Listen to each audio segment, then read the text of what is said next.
Hello, good morning, afternoon. Hello, it's Friday. It is the day for a coding train with me, Dan. Hello, this is welcome. I'm hoping that I'm live streaming, which I probably just shouldn't say. I should just assume at this point that things work, because they typically do.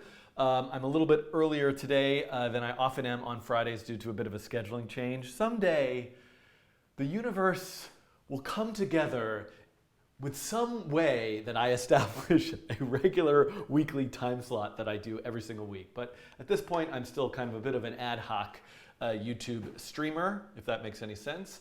And but anything that I do will be archived and available to watch later. And then, of course, this live stream will also be chopped up into little bits and edited tutorials. So looks like we've got a bunch of folks here. I see a chat scrolling. I see everything. So, okay, so what's happening today? I don't know. I got a marker. If I have a marker, things will be okay. I'm going to program something. I think if you've been following my live streams for the last few weeks, you know that I have been on a path telling a story about machine learning and artificial intelligence. But today we're going to take a little break from that. I will return to it. I think what I need, the next big example that I'm going to build is a full multi-layered perceptron neural network example, and I think that's going to need. Somebody actually made a comment on my on my perceptron video, which I took to heart, which was like, your videos are great. They might be a little bit better if you prepared for them. So while I do think that some of what I do, in particular with some of the coding challenges, works well due to the lack of preparation, or maybe it doesn't work well, but that's just sort of the thing. I'm not ever going to change that, and that's part of what I'm going to do today with no preparation whatsoever, is program a game. But I do think with some of the deeper, more complex topics, that a little preparation or a little allocation of time could help. So I want to make sure that I have a good block of time, or maybe 2 days in a row, or I can do two to 3 hour sessions to really build this much larger example that has a lot of pieces and components, the neural network example. Okay, so that said,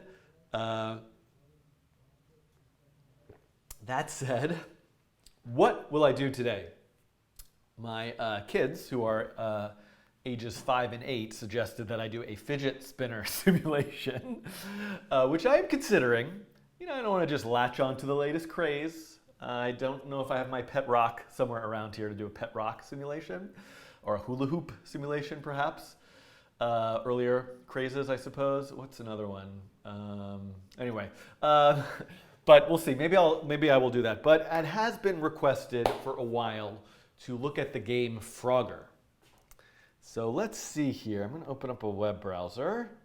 Does anybody know where let's look, I think Crossy Road is another version of this game. Let's look on Wikipedia for a second. Okay.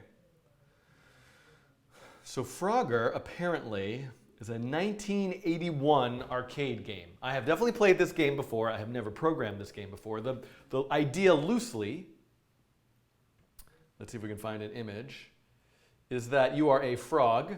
Let's look at this. You are a frog. Where's the frog? There's the frog down here at the bottom. And your job is to get from the bottom to the other side in those little receptacle endpoints. And you must not be hit by a car. And so this is the road, so don't get hit by a car. And then when you get up to here, this is a river, so you need to jump on either these lily pads or logs. The frog is in the middle of the game. Thank you, sorry, that's where the frog is. Thank you, Alka. This is how many lives I guess you have left. And this is how much time is at the bottom. So, and you can see there's a score. So I think that I can do this. I have some level of confidence. We will need rectangle collision detection, right? Because I can really consider the frog as a rectangle, and each of these cars are the rectangle, the logs, the lily pads is rectangle. So I just want to know if the frog has hit a car or the frog has jumped on a log. I expect that when I make this, I will leave out things like the timer, number of lives, score, visual design. So I just want to build a simple framework for the basic functionality of the game, and then let people create their own versions of it. Okay. All right, so I'm looking at the chat. No, I'm not going to read that comment. It's way too upsetting to me. Okay, so that's pretty good. Now, is there a place? I think that's probably all I need, but maybe I can at least play a version of this game online. Does anybody know in the chat? Does and there's me, I am so me in the chat is saying the grid behavior is a bit odd on the logs and turtles, if I recall correctly. So I think there's probably a lot of nuance to how this game was originally programmed. A lot of these early Atari games, had a lot of limitations in terms of memory and speed, and I can be a bit more flexible with just, I don't need to worry about a grid system exactly, but yes. Okay, so we'll see what happens. Okay. Somebody in the chat says, this is ideal timing. Can you please start streaming every Friday at this time? I typically, this was my regular time at one point. The afternoon worked better for a variety of reasons, mostly that I had a conflict in the morning.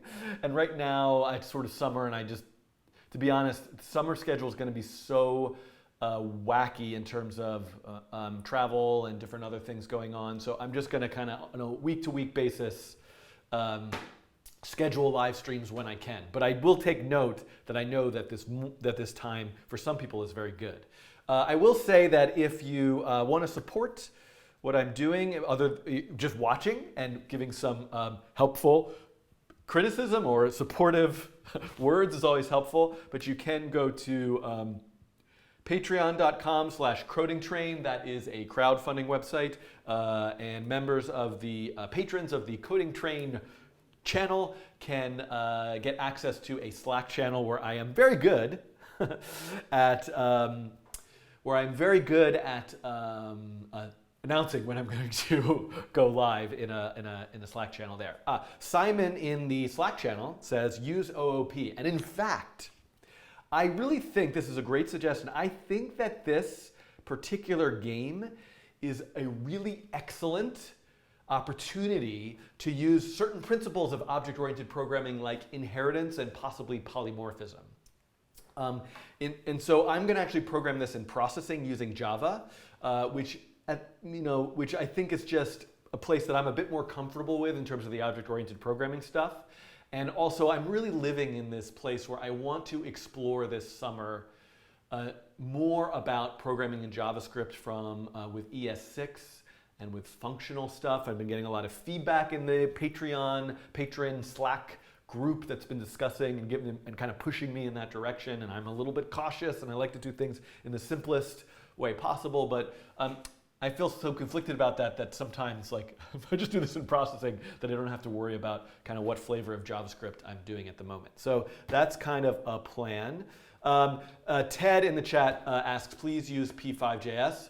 Thank you for that comment. I will, and you guys have to keep me honest about this, either on Twitter in the comments, but I absolutely am always happy, and usually somebody from the community does this, to just post a port of the code in JavaScript. And especially for something like this, I want to do that because people will often want to share their versions of it, and sharing and having stuff run on the web is just so much easier for that. Okay, why did the frog cross the road? Because it was stapled to the chicken? Here's another one. Why did the frog cross the road? Because the chicken was on vacation. These are the jokes we tell in my household. Okay. I guess they're dad jokes is apparently the term. Okay. Me, I am so me has volunteered to port after I'm done, which is great. Thank you. And I even am not opposed to doing a second pass over the video in JavaScript too. Okay. I'm just reading the chat for a second. Can you please make a game with matter.js and I always get this. A lot of people are telling me matter.js and neural networks.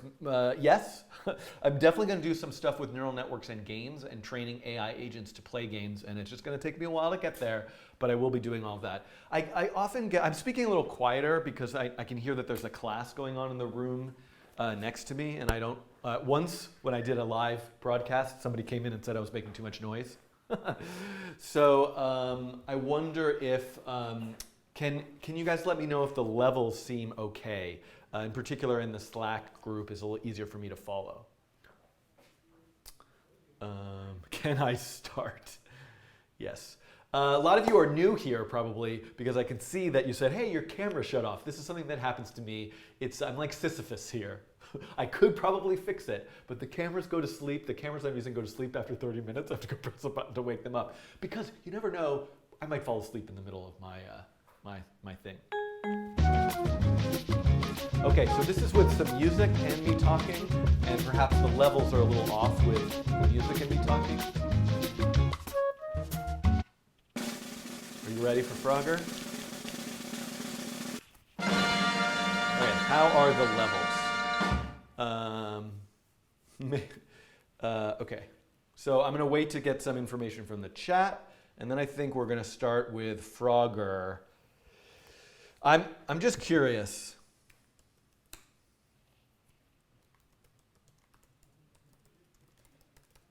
Is this a topic that interests people? Create poll. This is now my straw poll 8FEFE2D. If you guys can vote there. I'm gonna do Frogger first. The other thing that I would like to do today, if I have time, is a follow-up video about the perceptron, because there's a few pieces of that I didn't get in last week's coding challenge. The music is louder, but I don't see that much of concern. Levels are fine. Oh God, no. I'm just saying, this is my kids requested, and I am a sucker.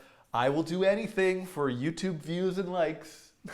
I would like to say that that's not true. I would like to say that I'm just here to teach and just here to give some entertainment or to impart some knowledge or to help. But really, I'm here because some chemical reaction goes off in my brain when people click like and watch the videos. And a different chemical reaction goes off in my brain when people write, I hate your videos. But that's okay. It happens. It's YouTube. There's no way you can get around that. But I do appreciate the constructive criticism, which I've been particularly getting as I've tried to do sort of more difficult maths topics. I feel a little twitchy today. Okay. All right. What's with that coffee? Yes. The interesting thing about the coffee is that it has a green heart on it. So I don't know how well you can tell this, but look at this. I have an invisible coffee. I also have a window, a green window. Now, maybe what I'll do is just show you what I'm holding here. This is a preview. We did a video shoot for a new music video theme song trailer for the coding train, and this was a green window to use for the train window. So that will be coming to YouTube sometime later this summer. Okay, back to here. My 5-year-old sis is watching with me. Hi, 5-year-old sis. My daughter is a 5-year-old sis. She will be 6, though, this summer. She is at kindergarten right now, and when this is over, I will be going to pick her up from kindergarten. Then we will be having our tennis lesson. This is my day today. Okay, do I ever stop and ask, is this what my life has become? Yes, all the time. Although honestly, I usually ask it this way. Hey, is this what my life has become? You know, I said I did a podcast interview the other day where I'm really just a failed musical theater wannabe person. That's all I wanted to be was, actually I didn't really want to be in the musicals, I don't think, because first of all, even if I did, I cannot sing. But I just wanted to be a part of the Broadway. I love it. I saw The Great Comet the other day, got tickets to Evan Hansen. I'm a big Broadway fanatic, theater nerd. Okay, where are the This Dot shirts? Does anybody want to design a This Dot shirt? I would totally be open to that. You can get these Coding Train shirts at codingtrain.storeenvy.com. I think we better get started here. I also have hoodies and some kids t-shirts and other things you can get. And this is another way you can support this channel. And finally, a way that you can support this channel less directly, but probably an organization that needs more support than I do, is the Processing Foundation. So I just want to mention the tools that I typically use. processing and p5.js. There's also processing.py, which is a Python mode for processing, are maintained by a nonprofit foundation called the Processing Foundation. processingfoundation.org. You can find out more about it, and if you are interested, you can become a member and support the foundation financially. Okay, what else did I miss that I usually need to announce or thank? I don't think so. Let's take a look at this. View results. No, oh, that's so sad. Come on, people. Make me happy. There's already 200 votes. I want to see some yes votes here. Come, get me up to yes. I got to tweet this. Am I logged into Twitter here? I am as the Coding Train account. Okay. I have 2 Twitter accounts, at Schiffman and also at the Coding Train. The Coding Train, though, really just auto posts when I post a video. I don't really check it that often. You can see that I have 36 notifications here. Help get me to yes. Okay, so I have, Simon is saying no, no, no. Don't worry, I won't do that before the, oh yes, it would be interactive. The idea is that you would be able to click on it, you would twirl it, it would spin, we would deal with like friction and angular velocity. This would be a reasonable, actually this is basically one of my nature of code examples already. Okay, I'm just rebranding it to try to get, let's see, view results. How are we doing here? Well, getting a little closer, getting a little closer. Okay, but I gotta go to Frogger. That seems to be more interesting to people. Okay. Let's see.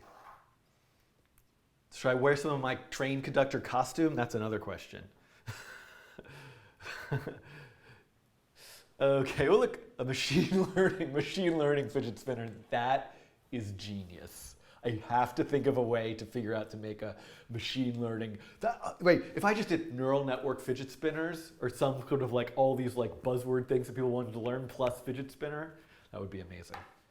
I didn't even bring a fidget spinner with me. I don't get to play with them because I never am allowed to be the one who gets to hold the fidget spinner, but I do indirectly own many of them. Okay, let's move off of this and go to Frogger. I don't think I need to play Frogger. I think that with this here, this is going to be good enough. Genetic algorithms in fidget spinners, evolutionary design of fidget spinner. There we go, that's a great idea. Joe, the 2 people suggested at the same time, Amir and Alka. Angular momentum, exactly. There's physics, there's stuff. Okay, let's see here. Let's check how this whiteboard is. Let's see if this pen is a good one. I don't love it. I don't love this marker. Let's try another one. I've got one up here. This one's better. It's not the best, but it's better. Can you guys read that okay? Looks pretty good. Let's try one more. It's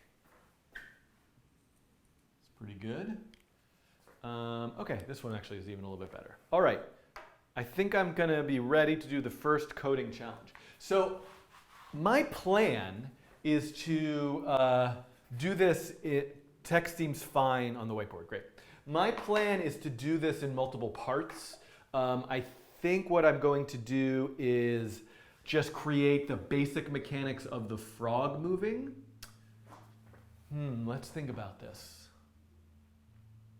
Oh boy, I forgot about this whole like get into the, I just kind of want to make a simpler version where you get to the end.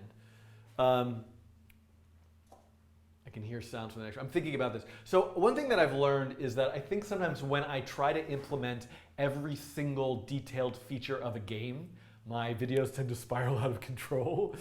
In a way, that's when I did Pong that kind of happened. And so I really want to keep this simple.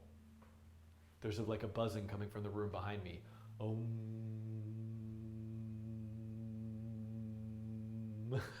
Is it okay if I just meditate? This my Fitbit has this thing where I can do this like relaxed breathing for 2 minutes. Do you guys mind if I just do that? You don't mind? Just take a break for 2 minutes. I'm going to do some relaxing breathing stuff? No? Maybe I should program Frogger? Okay, I get it. I got it. Okay, so 2 parts. One is, I haven't seen anybody type cringe in the chat for so long. It's been so long. Makes me so happy. Cringe. Okay. I will have to make a grid for the frog. Okay. I hear this feedback, and I'm going to figure this out. I think I'm going to do something a little, you know what, I'm going to just start the video, because here I am just talking and talking and talking. This might as well be part, when I say start the video, it's such a weird thing. But what I mean is that this will get edited into a tutorial, a set of different videos in multiple parts. So I'm just going to start the actual coding challenge. Some rows movements are faster or slower than the other. Oh, it's by row. So so you're saying to me, Alka, that these cars move at the same rate, right? And do they always stay, does the design stay the same? So it's like different cars, different speeds. Okay, that's interesting. Okay, it's by row because it's by car. Okay, how much time is this going to take? Good question. What do you guys think? Knowing that I tend to ramble, that I tend to make a lot of very basic mistakes, how long will this take? Okay, let me get processing open. I'm going to do this in processing. I'm going to use object-oriented programming for this. You guys, I wish you could hear the music that's playing in the, because it's like a film class, and I think there's, let me get the most recent version of processing, which is 3.3.4.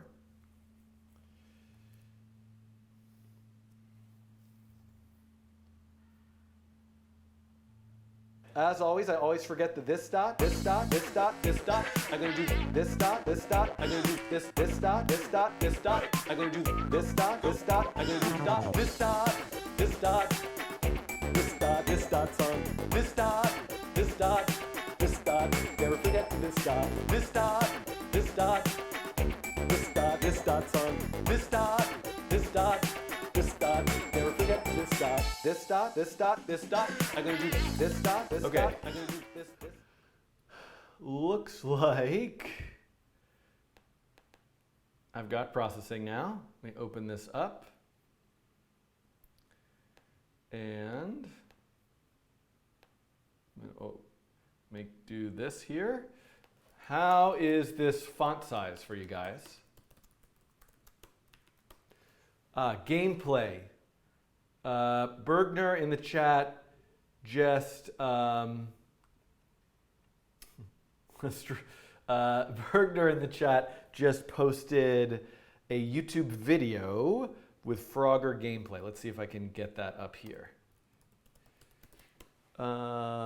What's the link here? Oh boy. I bet you I can just search for it, right? Frogger Arc gameplay YouTube. Is this the one? I think this is the one that was just posted.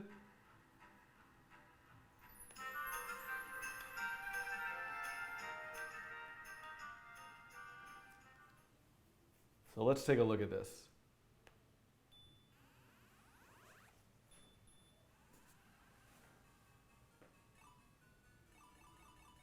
Oh, I love all the little animations. So see, interestingly enough, the frog moves on a grid, but the frog, when it gets on a log, gets to move sort of independently of that grid, which is kind of cool. Well, there's a little extra thing there.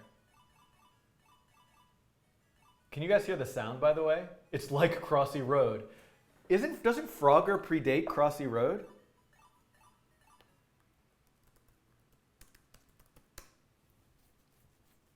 Crossy Road, endless arcade hopper game, Crossy Road. For me, I think of Frogger. Okay, this is great. I'm actually going to use this video and start it as the background.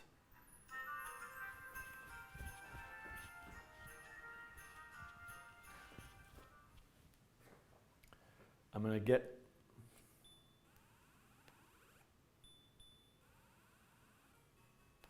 Okay, so here we go. Oops, I'm the chat. We can hear the sound. Okay. All right. Now.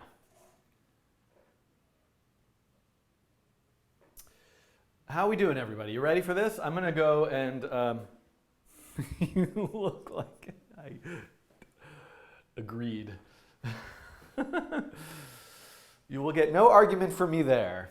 Okay, so here we go. We are going to begin.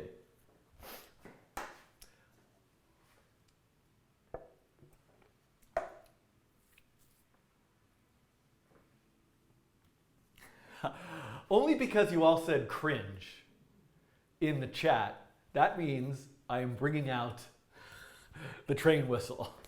Okay, here we go.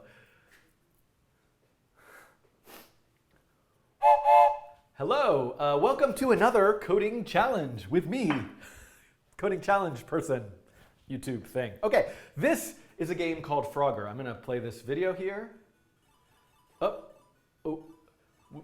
So Frogger is a game where a frog tries to get from the bottom, right there, there's the frog. The frog is supposed to get from there all the way up there. And the idea is the frog needs to avoid the cars, but then the frog, when it gets to the river, needs to land on the logs or the lily pads, wherever they are, to make it across. So I would like to make this game now. I'm going to make it in something called processing, which is a programming environment built on top of the programming language Java that you can download from processing.org. I will also release, after this video is finished, and this will probably video be in a bunch of parts, I will also release a JavaScript version of the code so you can make a browser-based version of this game. Okay, I have to stop this because it's distracting me too much. Let me say another couple things. I'm going to keep things very simple. So I'm not going to implement all the features of the game. There won't be any sound. All these little beautiful animation details I probably won't implement, as well as sort of the graphics and visual design. But it is my hope that the internet, the wonderful world of the internet, will watch this video and take this code and make all sorts of crazy, fun, extra interesting versions of this game. So let's get started. Pause, timeout. Okay, Frogger is 81 and Crossy Road is 87. Thank you. Okay. Cars are slower than the turtles. Oh, those are turtles, not lily pads. Well, I'm being told that these are not lily pads, but rather they're turtles. I mean, come on. They kind of look like lily pads. That's a turtle. That's a turtle. Okay. All right. So, okay. Oh, guess what? This is going to be a great opportunity to practice some object-oriented programming techniques, right? Because there's a lot of things, like there's cars, there's logs, they're similar, they're different, but there's a lot that we could use in terms of making objects that relate to each other. Oh, I don't know what I'm saying now, but I'm going to get into stuff like inheritance and polymorphism in this video. Polymorphism. Just say polymorphism 3 times and the Java monster shows up at your door, whatever that is. The Java monster says system out call. Can we please? I've lost my mind. I had, I really got to. I need some more written. I think I need to write my timeouts. Is this thing? Am I actually live streaming right now? I think I am. For a moment, I just imagined that I was rehearsing, which would be nice, right? Okay. All right, volume is too low. I can't, a lot of people are telling me this. Let's see what I can do here. I will raise the volume a slight amount. Just because I am getting that comment from a lot of people. Sorry, hold on a sec. Which one am I plugged into? 3. And I'm going to turn this up. I don't know if you can see me where I am. Let's see. Test, test, test. Hello, hello, hello. How is that? Is that better? I think I'm a little bit louder now, so hopefully that's fun. The river does not make sense because frogs can swim. I totally agree. Okay, volume is fine. All right, people are saying I'm fine, but some people are saying it's better. Okay. All right, so let's start by mapping out some of the pieces of things that we're going to need. Okay, so one thing that I can see, I've never programmed this before. This is Scout's honor or whatever. Let me do that again. I want to say Scout's. Okay. Okay, so let's think about some of the things that we need. I have not programmed this before, but I did think about it a little bit this morning on the subway. So one of the things that we're definitely going to need, I'm going to consider the frog to be a square. I'm going to also consider the cars to be squares, or if it's a truck, a rectangle. Same thing for the logs or the turtles. All of these things are essentially just squares or rectangles, really. And then eventually, if I were visually designing this, I could put whatever I want inside of these elements. But what I'm going to need to do, right, I need to know, is a rectangle intersecting another rectangle or not? Because what I want to know is, for example, has the frog hit a car?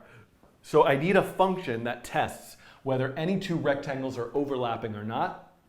And this is actually this is not too difficult of a function to implement, because if I know the left, the right, the top, and the bottom, left, right, top, and bottom of any rectangle, I can just see I can just check to see if this is what happens, by the way, when you program something live. You do this kind of like live stuff that's just so intuitive, or you feel like it's easy. Suddenly you get this like frozen moment of like, oh my God, I don't know if I'm going to get this right, but we can do this. I can do this. Let's think this through.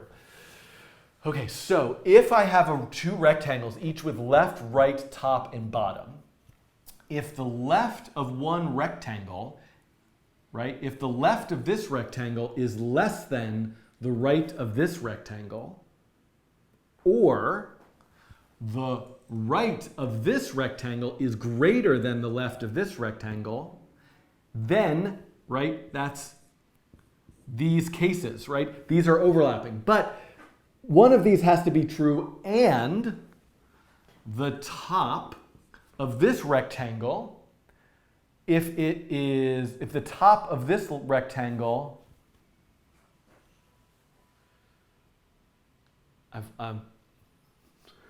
let's take a time out here. Maybe it will help if I drink some of this coffee.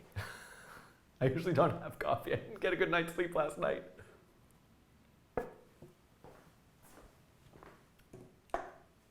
It's funny. I think it's almost easier to work this out for me if I were programming it than to try to map it out here. Right? If the top of this rectangle is less than the bottom, or the bottom is greater than the top. Now, so actually, what does it have to be? It's actually a different way to think about this would be to just say, is the left in between, is this in between the left and the right? Or is this in between the left and the right? And is this top in between the top and the bottom? And is this bottom, or is this bottom between the top and the bottom? Okay, that makes more sense. That makes more sense, right? Because this top is in between the top and the bottom of this one. I'm spending way too much time on this. So I think when I actually release this as a tutorial, I'm going to want to figure out a way to edit this down and not go through this whole elaborate me thinking this through. Maybe I'm going to come back and explain it again. This top is in between the top and the bottom, right? But I can't just say this top is less than the bottom because it could be up here. And I can't just say this top is in between the top and the bottom because it could be over here. I know I've gone off, but one of these also has to be between these two. Okay, look, I already have somebody I can see on the computer over there. I think I can see like Alka's icon has already posted a really quick version of this, right? Which is, oh, we can do the negation. Ah, that is a wonderful idea. So I can say, a more efficient way to do this, and I'm gonna double back, is to say, let's actually just test if they're not intersecting, right? Oh, this is so great. Okay, let's start over. Oh, this is an exciting moment. Thank you. Thank you, Alka. Okay, you can see how I literally do not prepare for this, because now this seems so obvious to me, and if I had just Googled, I would have seen this on Stack Overflow, and maybe I would have thought of it eventually once I started programming it. This is going to be so much better. Oh, I'm so excited.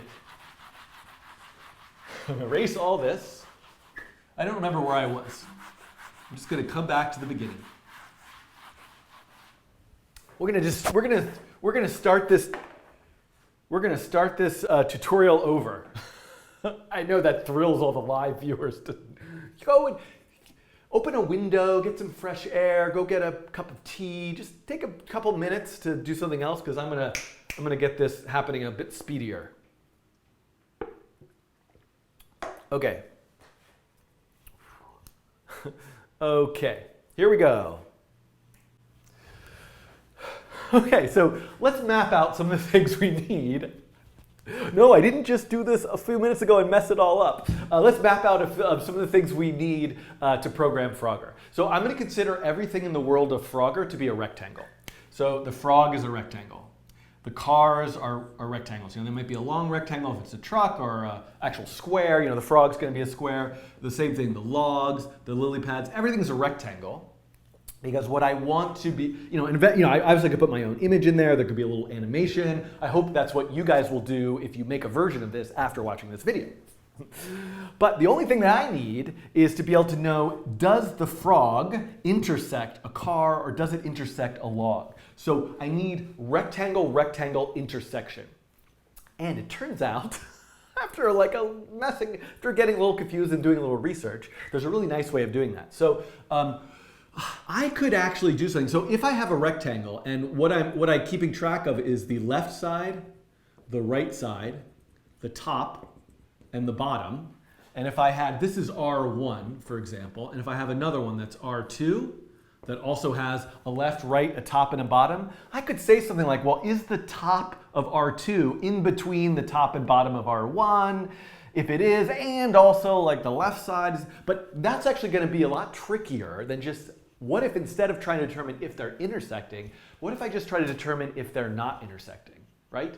So if they're not intersecting is a much easier thing to test, because I know they're not intersecting if the left of rectangle 2 is greater than the right of rectangle 1, right? That means the rectangle is somewhere over here. No matter where it is vertically, it can't be intersecting. Or if the right of rectangle 2 is less than the left of rectangle 1, then it's over here. Same thing for the top if it's above it.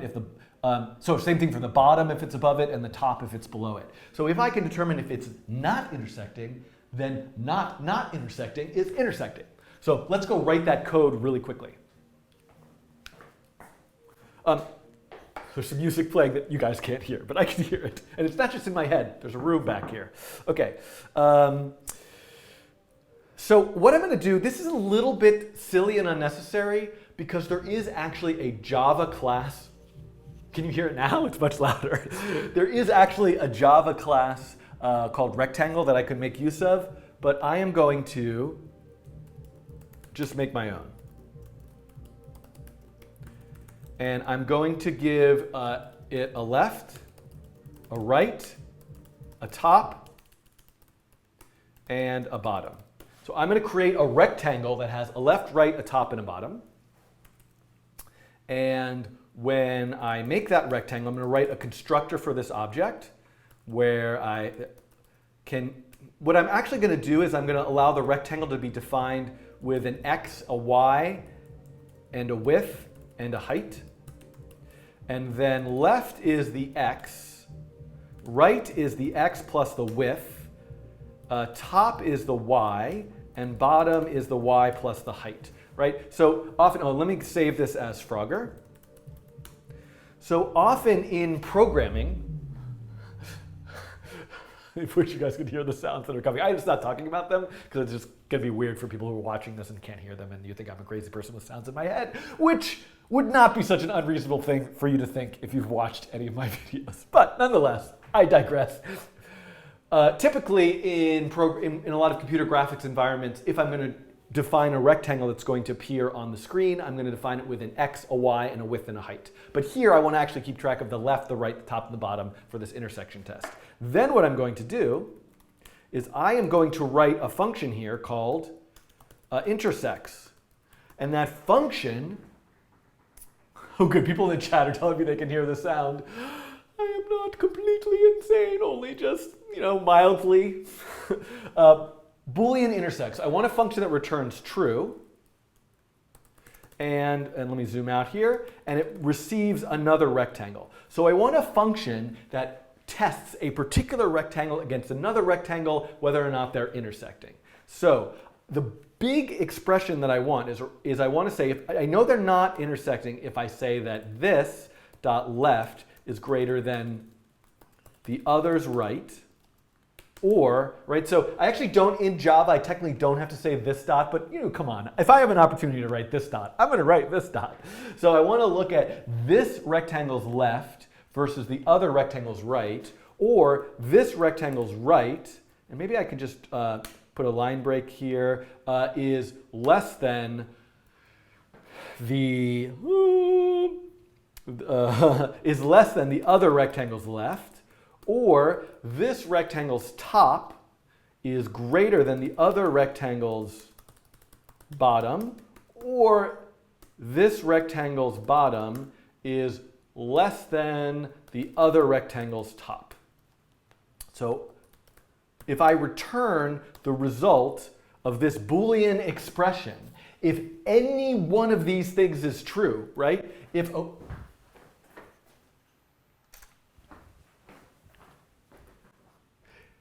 any one of these things is true, right? If this left is greater than that one's right, or this right is less than that one's left, et cetera, then I know they're not intersecting. And the inverse of that would be they are intersecting. So actually all I need to do now is say return the result of not that whole expression. And this is a really fast operation to determine if two rectangles are intersecting. Time out for a second. Alka says, I think the left, right, top, and bottom should be calculated on the fly and keep the X, Y, W, and H for ease of manipulation. I think that's true, except one of the nice things that, this is a good point. And what I could do actually is, I'll come to that later if I need it. One reason not to do that, and this is Mathieu. This could be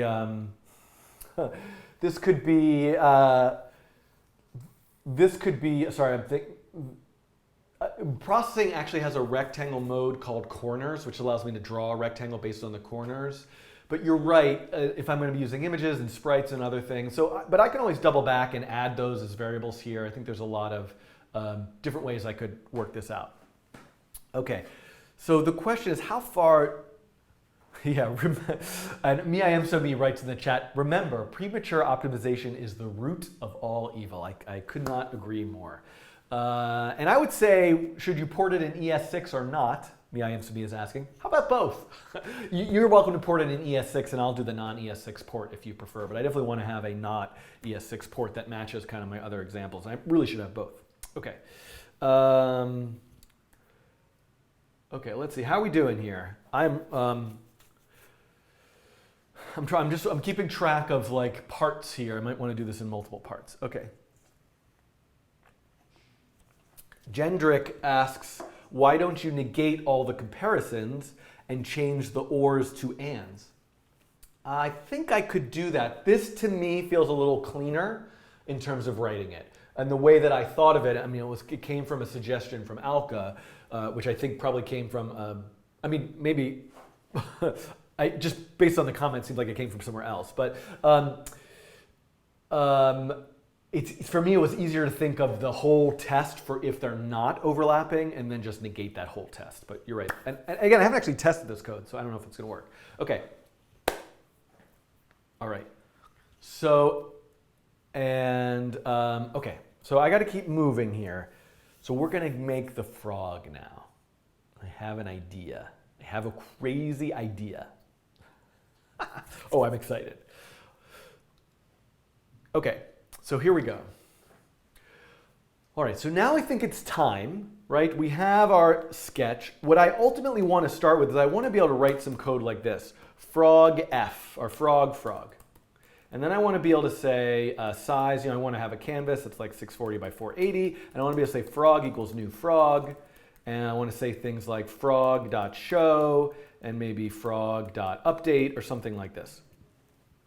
So I want to write the code in an object-oriented fashion where I could just create this frog object. Now, interestingly, I made this rectangle object just to keep track of the properties of a rectangle. So there are a couple options here of things I could do.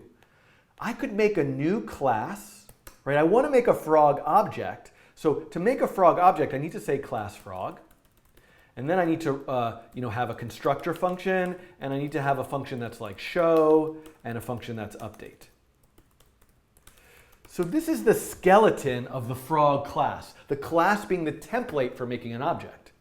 Here, I have the frog object, and now you can say I have no errors in my code. Now there's nothing, I didn't write the actual information that needs to go into the frog class, but I have a question.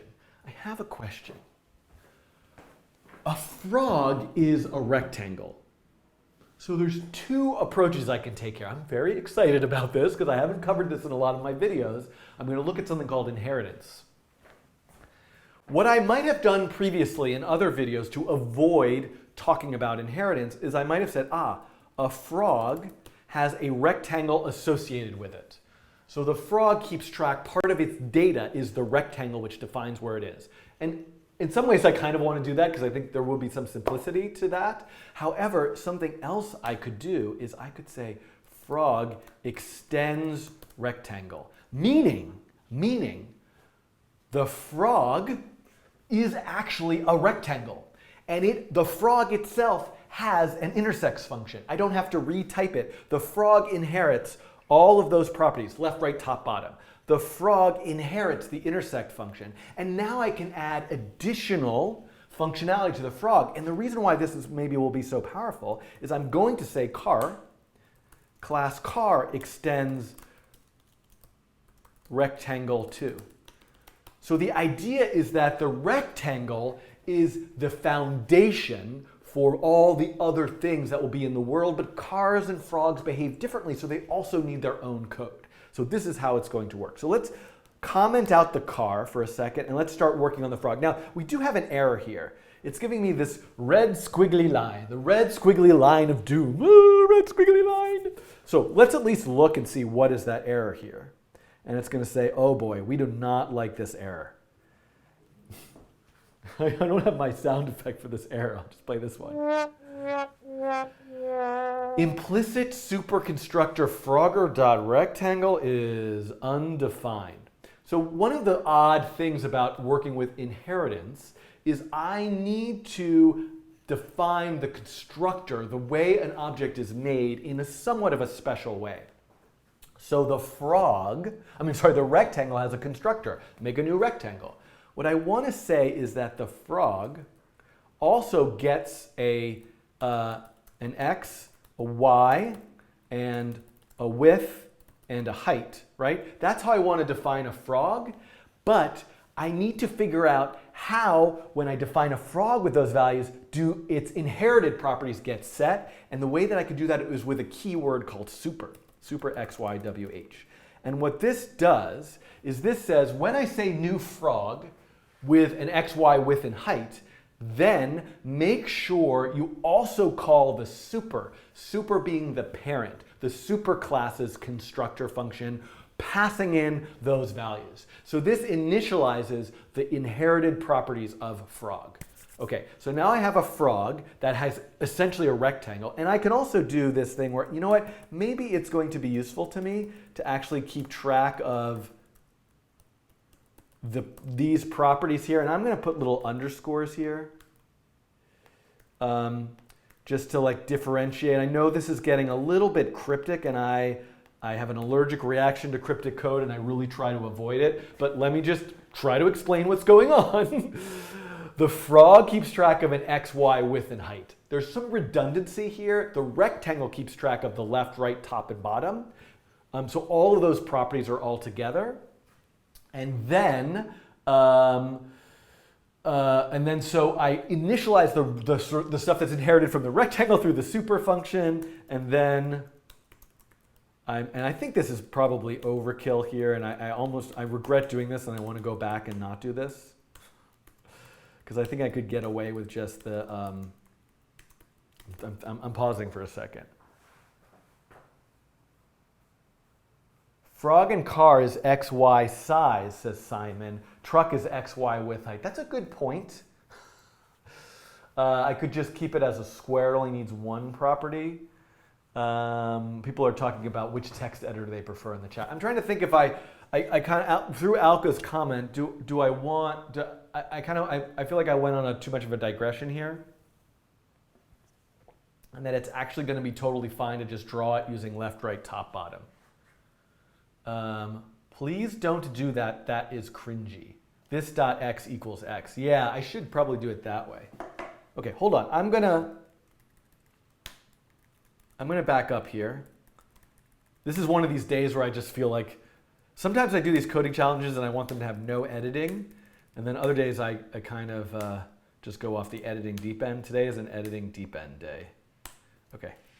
So somewhere I stopped, before I started going on adding the x and y, I think I explained what super does. Roman Lino says, don't use inheritance. It's a bad idea most of the time, including this. Yeah, I got excited about it. I could have just put the rectangle in the object. I'm gonna keep it. The super thing made me want to like stop and crawl into a hole.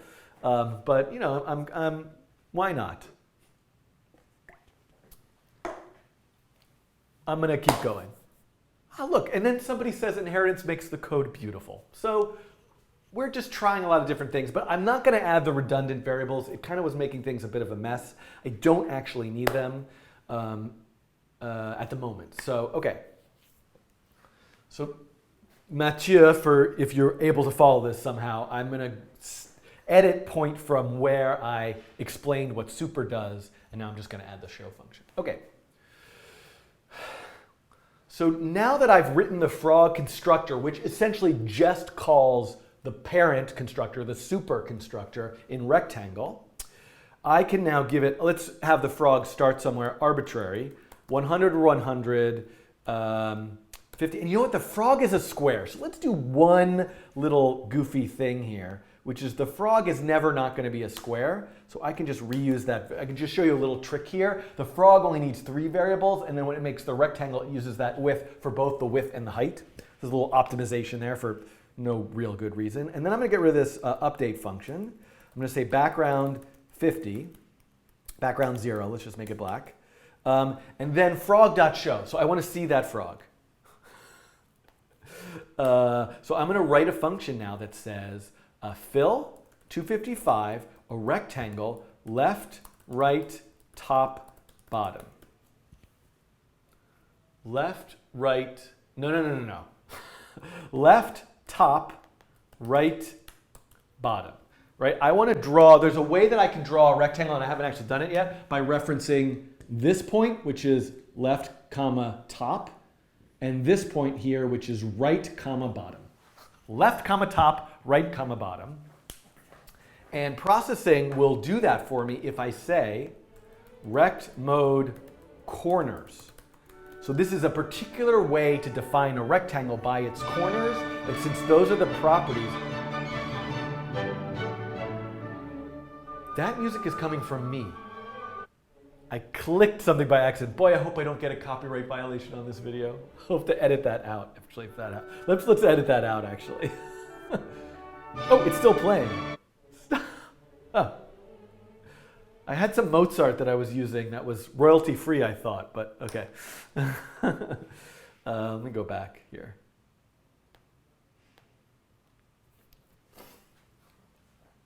the left, right, top, and bottom come from the rectangle. Okay, so now I should be able to run this, and there it is.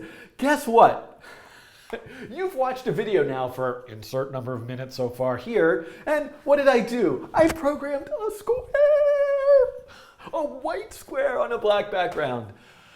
So in a way, I'm kind of disappointed with the way that I'm doing this, but hopefully, because I spent all this time setting up all this structure and all I've got is a square on the screen. But hopefully this is going to give us the foundation to really start getting the game going. So let's try to move a bit more quickly now. Let's start the, since the camera went off.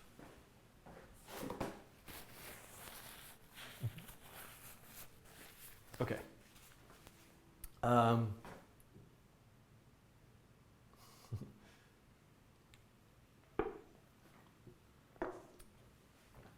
So let's try to move a bit more quickly here, and let's start moving that frog.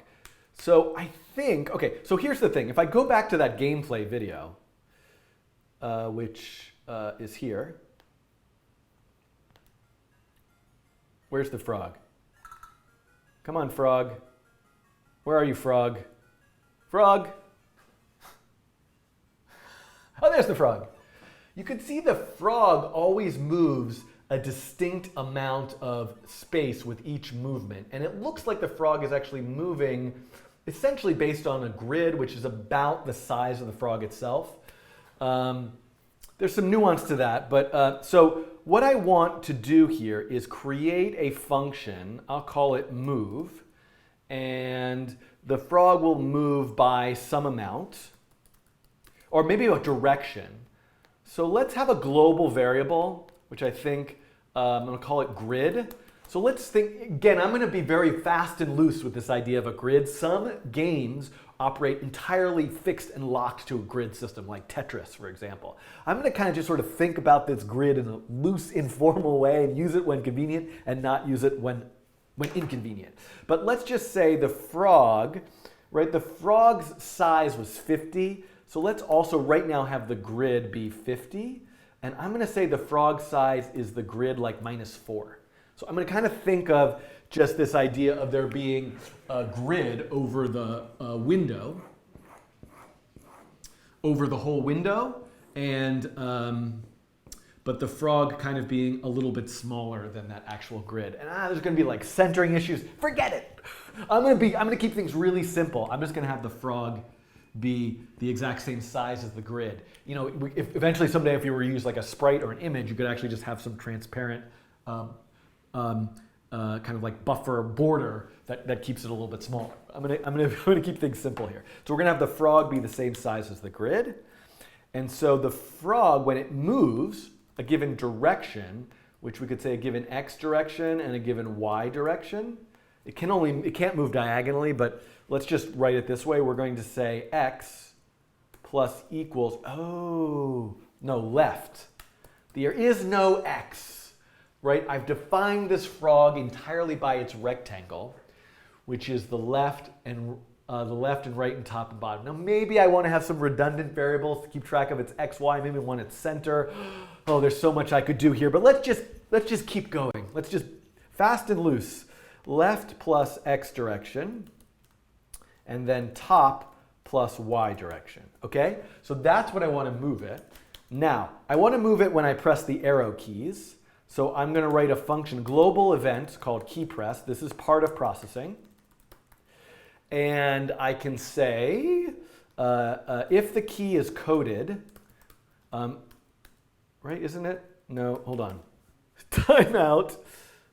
Timeout. I need to look at the processing reference. Reference, key code. Oh, if key equals coded. Yeah, I don't know if I actually really need that because I could just check the key code because that's all I'm going to use is the arrow keys. So let's go back. Okay. I'm going to say if the key code equals up, and this is all built into processing, else, and I could use a switch statement here. I know everyone in the comments the switch statement, but I started writing an if statement, and I just never remember the syntax for those switch statements. So I want to just check all 4 possibilities. Up, down, right, left. So I want the frog to move. If it's moving up, I want it to move 0, -1. If it's moving down, 0, 1. If it's moving to the right, that's 1, 0. If it's moving to the left, that is -1, 0. And then when it moves, the whole point of this is times grid. Times grid. So I always want to move it by the amount that I've considered this grid. There is no actual grid here. The grid is just a figment of my imagination that I'm using to think about it when convenient. But I'm not actually keeping track of like a 2D array of cells with states and all that kind of thing that I might in a more tile-based system. Okay, so let's run this now again, and let's see. Ooh, interesting. What is going on with this crazy? I have never seen anything so insane. Oh, guess what? Guess what, goofball? My ridiculous, you guys in the chat are always right. This is kind of a bit of, I've programmed in this most ridiculous way that I should have known would become a problem. But if we go back to the code here, what am I doing? When I move the left. When I move, let's say I move the right or I move the top. If I move the top up, right, this is the rectangle, and I move the top up, it comes up here. Now my rectangle looks like this. I'm like growing and pulling, and I'm not actually moving the whole thing. So I think what I probably want to do in this case is actually keep track of the center of the rectangle and its width and height separately, and move and then calculate the left, right, top, bottom on the fly. I'm going to need to do that. Okay, so let's figure out how to do that. So in the frog, what I'm going to do is I'm going to create a separate set of variables, x, y, and w, and I'm going to initialize those with a this dot and a this dot. So I'm going to keep those separate from the rectangle. Oh, this is bad. I probably should put those in the rectangle. Oh, I don't know what I'm doing. And then when it moves, the x moves, the y moves. Now, you might be asking, why did I use this dot here? So I have this thing where I have the arguments coming in. Java. Oh, Java and programming. We should just all quit now and go do something else.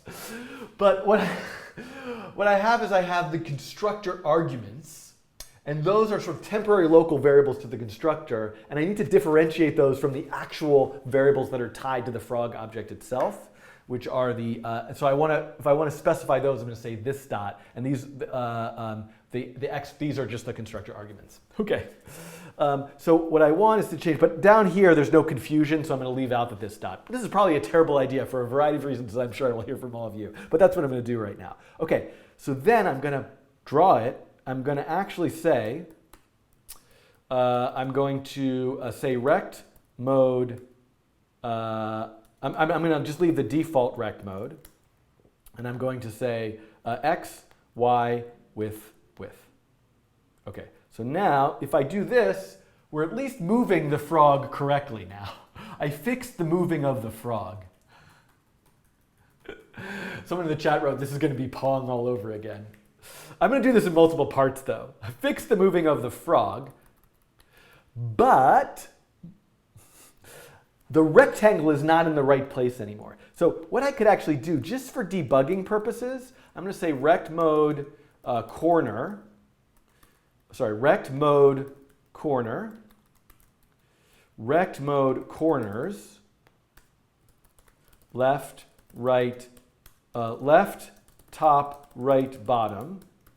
I'm going to show you what I mean, right? So now, if I do this, you'll see the rectangle data is not moving, but the x, y is moving. So what I want to do, it's so convoluted the way that I've created this, refactoring later. Maybe I'll do a whole video that's just refactoring this Frogger thing.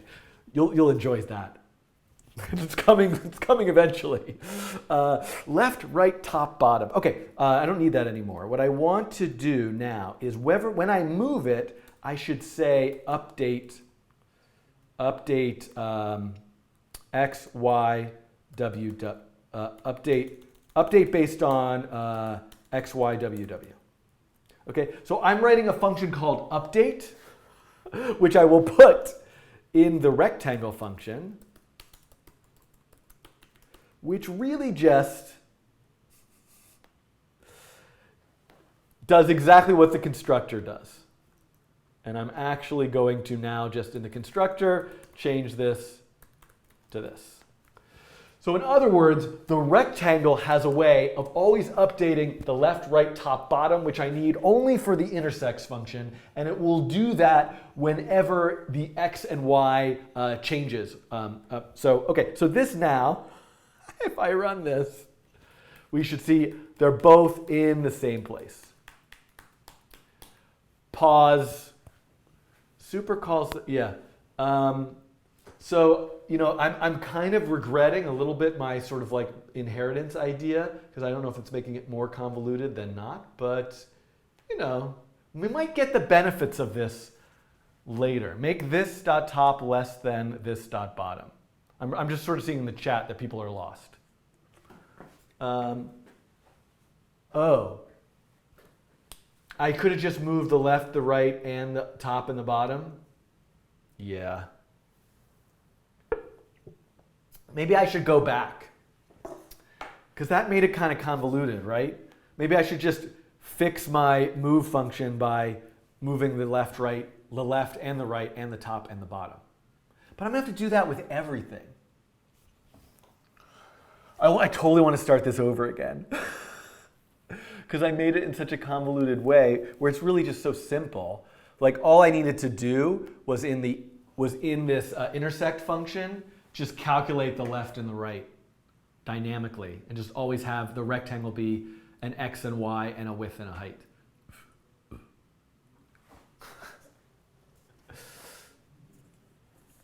There's no way to know, because I've gone off the deep end with like stopping and starting. I'm wondering how long this is so far, and maybe when it gets edited down, it wouldn't seem so crazy. Start over, dude. Oh, people in the chat are telling me they want me to start over. All right, I'm going to go back to, I have an idea. I'm not going to totally start over as much as I would like to. But I'm going to go back to, this update thing was kind of crazy.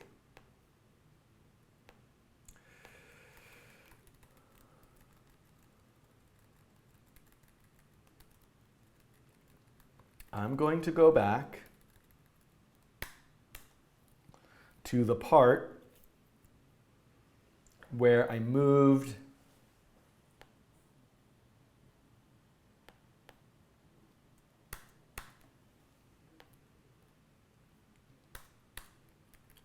everything will be okay.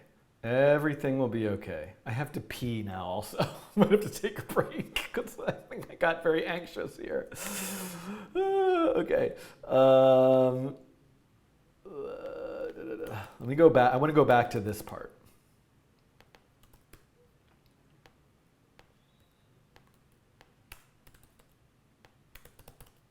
This is Pong all over again, but this will be edited.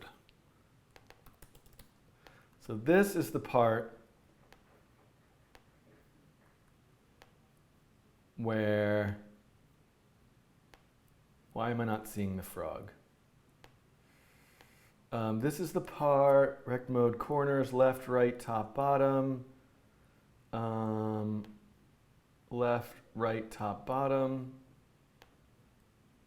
What am I missing here? Why am I not, what did I get wrong here? Where's the frog? It should be at 100, 100. I just went back to JavaScript might be better. Oh, the straw poll, the fidget, so I just quit and do the fidget spinner now? Thank you very much. Oh, things take so long. I'm terrible at this. Have you guys noticed how terrible at this I am? Left, right, left, top, right, bottom. Thank you. Thank you, brain. Okay. I think maybe that class ended behind me. If it's not convoluted, it's not Java. Yeah. Start over. We'll wait. Okay. Okay. Yes, I have been doing Frogger since the stream started. Okay. Okay. So I'm going back to here, and what I'm going to do, I'm going to be at the problem. I'm going to take a break. I'm gonna put on some waiting music. I'm gonna take a 1 minute break because I also forgot to refill my water bottle, and this is now finished. And then I will be back, and we will finish this. We will finish this. Oh my God. Time for a dab. Okay, I am now pressing this button where I will mute myself.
Okay, I am back.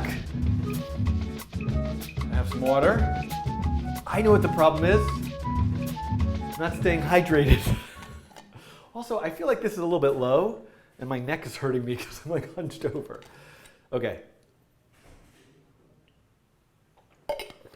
This brilliant idea to use inheritance, which now seems so unnecessary. Okay, let's go now. Okay. I think people are trolling me in the chat. Okay, keep the music on. Okay, here we go.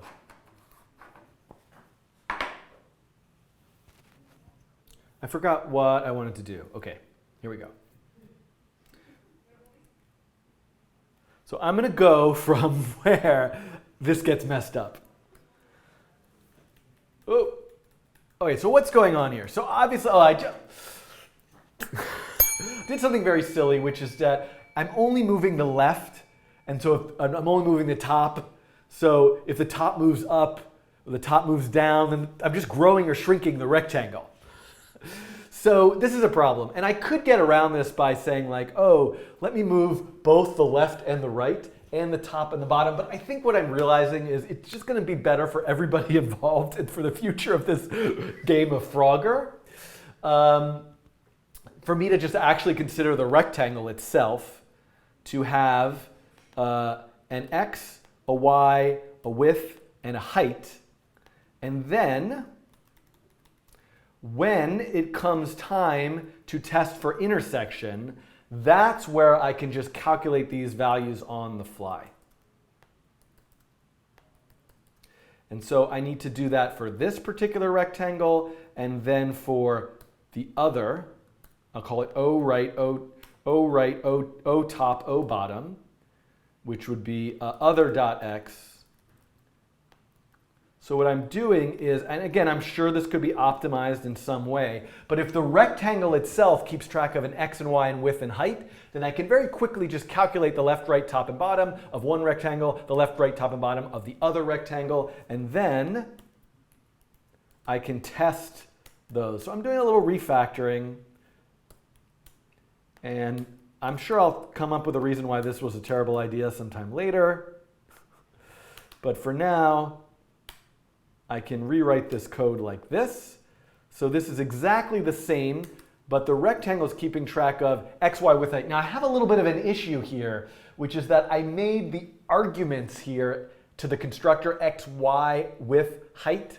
And so honestly, what I need to do to differ, I'm going to say this dot x, this dot y, this dot, this dot w is w, this dot y is y, and this dot h is h. And this is because in Java, if I have variables with the same name and the temporary arguments to this constructor, the parameters are x, y, y, and h, and I want to use those to set the rectangle object's actual x, y, w, x, y, w, and h, then that's where I want to use the this dot here to differentiate them. And I don't have to down here because there's no confusion. So if I don't say this dot, it is this dot. But I could, if I wanted to, add the this dot here. Okay, the this dot, the this dot. I'm always talking about the this dot. Okay, now everything's good. I don't have to define it by, I could just define it by x, y, and w. And then I could just move the x and the y. So now my frog is just so much simpler. The rectangle can have all the gobbledygook about how the rectangle is being considered, but the frog just has an x and a y, which I move. And now, there we go. I am moving the frog around the screen.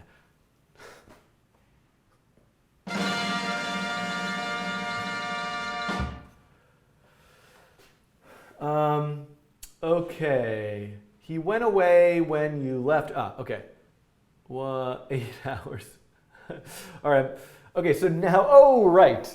That's a good variable name. Okay, so here's the thing.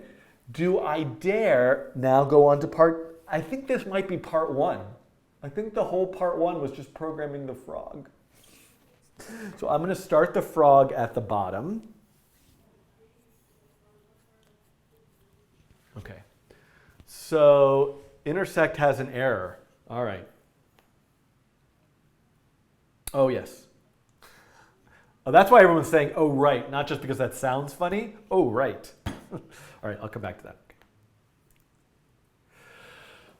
Okay, so I think that this is going to be the end of part 1 of Programming Frogger. In the chat that's going on live right now, I have now been told that I have an error in the rectangle, which I forgot to say. Oh, right. I just said right, where this should be, oh, right. And then the other thing that I want to add to this is that I want the frog to start at the bottom center. Don't worry, I'm not leaving. There's going to be another video after this. I'm just differentiating them. So I am going to have the frog start at width divided by 2 minus grid divided by 2. That's the center minus half the grid. That's a little bit silly. No. Well, and then I'm going to say height minus, no. I just want to say width divided by 2 minus grid and height minus grid. I want to put it right there. I guess in the center, so that should be grid divided by 2, right? Yeah. So I want it to be there. So now that I can start playing Frogger. My screen is not divisible by 50. So let's fix that. Let's use, let's make this, I don't know. Maybe it should just be a square for simplicity, 500 by 500. There we go. So now, hey, I won Frogger. Yay! Okay, so that's the end of part 1. In the next video, I'm going to add the cars going by. And that's going to be part 2, and then eventually part 3, I'm going to add the logs and the turtles. So see you in part 2.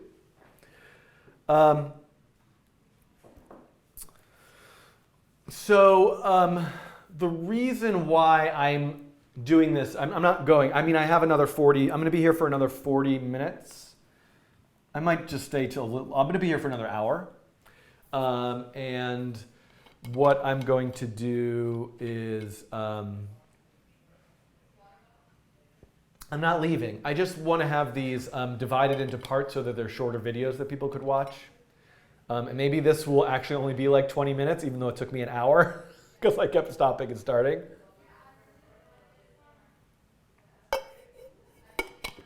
Okay. Now I'm going to get and do part 2. I have a headache. I don't want to be here doing this. This is terrifying. Okay, so let me think about this before we get going. Each kind of car has a different speed, has a different row. So maybe what I should start first by doing is just have one car. And then cars should get assigned a row. Then I could have one car per row.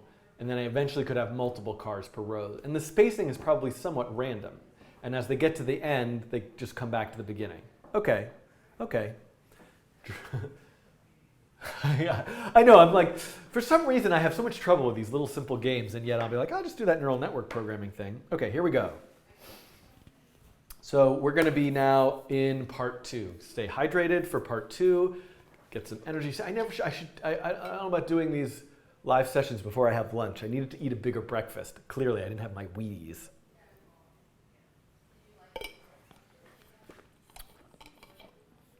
All right. I might not be getting to that follow-up perceptron video today, but okay, here we go. Hello, welcome to part 2 of Frogger. So what I made so far in part 1, if you can believe it, I don't know, it's all I got so far was a rectangle that I can move around the screen by pressing the arrow keys. And now what I want to do is add some cars. So I want to add the cars that are moving across, which I have to avoid. So what I want to do is first, I already have a car tab, and hopefully, I'm hoping, boy am I hoping, that all the work we did to figure out this rectangle thing and this frog thing will pay off when it comes time to program the car, and it's going to be really simple. So let's just first do one car. Eventually I'm going to need an array, I'm going to have multiple cars, but let's just have one car. And I'm going to say car equals new car, and I'm going to put the car at 0. It's going to start at 0, and it's going to be, its y is going to be height minus grid times 2. And its size is also just going to be grid. Now the car and truck could have a variable, so, and I'm going to make it, so what did I miss here? Car, so I'm going to have the car, I'm working this up. I'm just going to stay here. So I'm going to have the car start at, I'm going to comment this out for a second.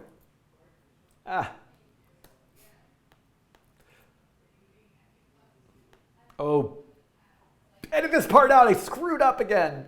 I was going to just use the, never mind. I can describe this.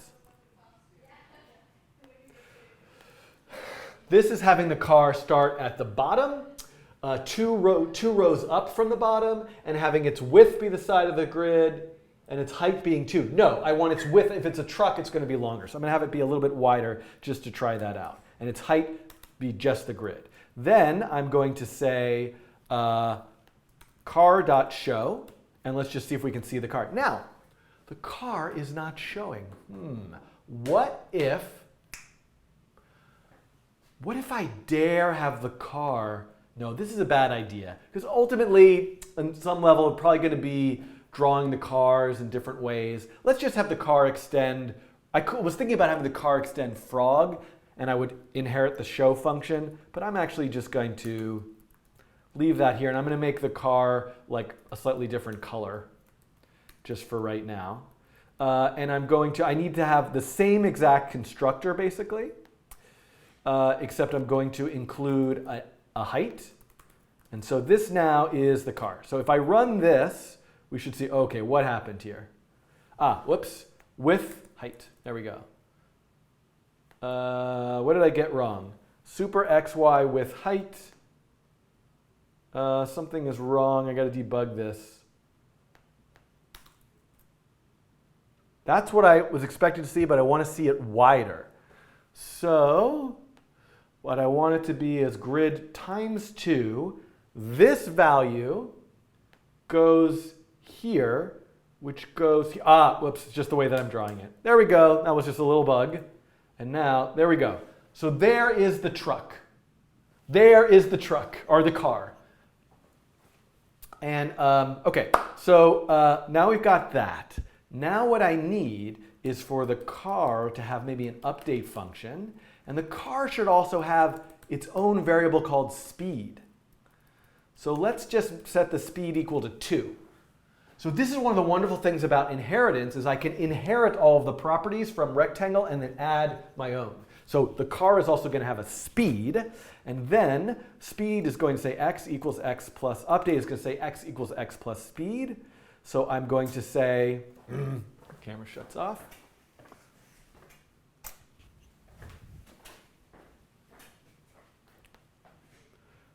So I'm going to say car update.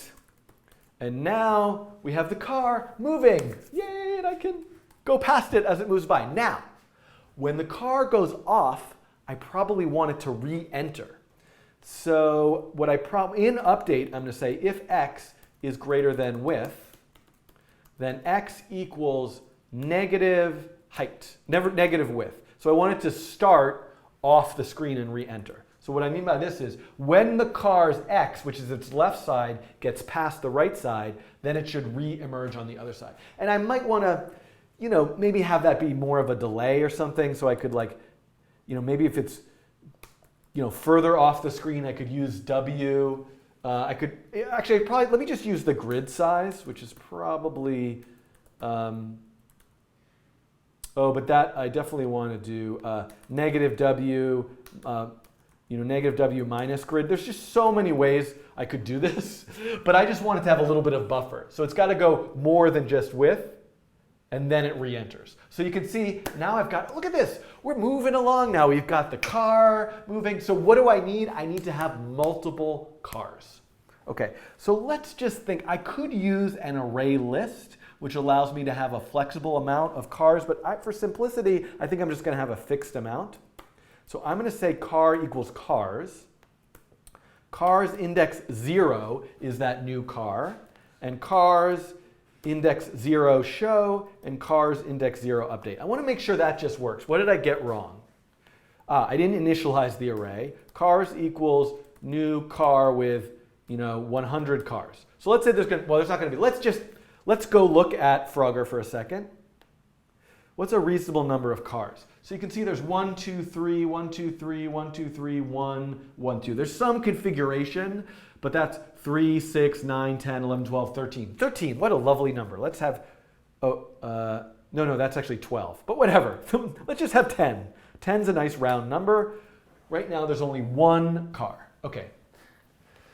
Now what I need to do is, okay, so how many rows of cars? Let's say I have 10 cars and I have 5 rows. That would give me 2 cars per row. I mean, this is sort of all arbitrary making this up, but let's think about how many rows there are. So I'm going to say for int I equals 0, I is less than, let's just say there are going to be 3 rows for right now. I plus plus. So I'm going to say row equals 0, row is less than 3, row plus plus. I almost kind of want to, maybe I should do this much more manually. Let's do this, let's configure this manually. Let's just say I'm going to do, let's keep track of an index, which is 0. Then this is going to be the first row. I'm going to put 3 cars in the first row. So the 3 cars, they need a starting x location. X equals I times 100 plus 50. So what I want to do is arbitrarily space them out. And let's just say there's only going to be 3 cars right now. There's only going to be 3 cars. You'll see where I'm going in a second. So I'm going to And you know what? I can actually, I forget, I can use this enhanced loop, which is like a for each loop for every car in cars. Car show, car update. So this is a nice way I could say, well, whatever amount of cars there are, show and update all of them. Okay, so now what I should have here is 3. Now you can see I didn't do a very good job of spacing them out. So let's space them out more. I times 200. I don't know why I have this plus 50 there. I'll just take that out, right? So now we can see there's the bottom row, right? So I can, now that looks like really hard. That's probably too hard. So let's just have 2 cars in this row and space them out by 300 pixels. I just need to match that I only have 2 so far. There we go. So we can see that's 1 row. Yay! Yay! This is working. I got distracted by my own game. So let's now do, so I'm going to put a comment here. Oh, and the whole point of this is I wanted to do index. I wanted to keep track of the index. Boy, an array list might be easier here because what I'm going to do, this is row 1. I'm doing this, and again, this could be optimized. I could do this less manually. I'm going to do row 2, which is now, I'm going to also add 2 cars to row 2. So now I have a total of 4 cars. Let me move this down here. And for row 2, I'm going to add those cars, height minus grid times 3, right? Because I need to go up another row. I want to make these just square, and they are separated by 200 pixels. And let's take a look at this. Now, I probably want to offset that by some amount, so they look, and again, this could be random. And they're moving at the same speed. So each row should also get a different speed. And Radek in the chat is making a really great point, which is I should make an object which is just like a row or a car lane object, and it can keep track of its own cars and its position and speed. I'm going to say that's like a refactoring thing that I'm going to suggest maybe people do as an exercise for after it, because I'm going to keep things kind of simple here, but that is a really great suggestion. So one thing that I want to do is give these a speed. So let's say also I'm going to add a 4th argument here. So this has a speed of 2, and this is going to have a speed of 3.5. And so now the car should also get a 4th argument called speed, S. The car constructor should get a 5th argument. So I'm going to want to be initialized. So now also these cars, which are all in row 1, have this particular speed, and these cars, which are all in row 2, have a different speed. Okay, let's run this now. And there we go. We can see this looks a bit more like Frogger. Let's see. Oh, right? Whether this is difficult or easy, I'm not sure. Let's add 1 more row. Row 3. Let's put in 4 cars. Their height is going to be 1 more spot on the grid up, and their speed is going to be really slow, but they are not spaced out by as much. I'm just picking some random numbers. This is row 3. And what did I mess up? So I have 2 plus 2 plus 4 is 8 cars total. There we go. So now I have, again, a whole bunch of cars. And again, I could also have them each have an image associated with them as their own animation. But is this playable? That's the question. Yeah, it looks like I made it. But have I actually, so we've got a row of cars. I'm going to just keep 3. But what I need to do, I've got one more feature I've got to add to this part, which is that I need to check that intersection thing. But guess what?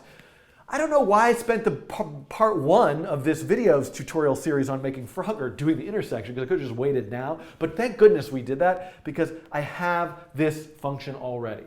So what I want to do is now say here, if car intersects frog, or maybe I want to say frog intersects car, it doesn't matter. Frog and car both extend rectangle. Rectangle has in itself this convoluted, but it works, we don't know that it works, I never tested it, intersects function. So now I could say, if they intersect, then let me do something like, let me just do a print line, game over or something.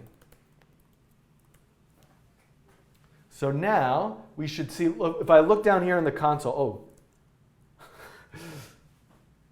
is it doing it when, I wonder if it's actually intersecting, so I've got a little bit of a problem, which is that it considers them when they're right next to each other intersecting. So I think I maybe need to space out these lanes a little bit,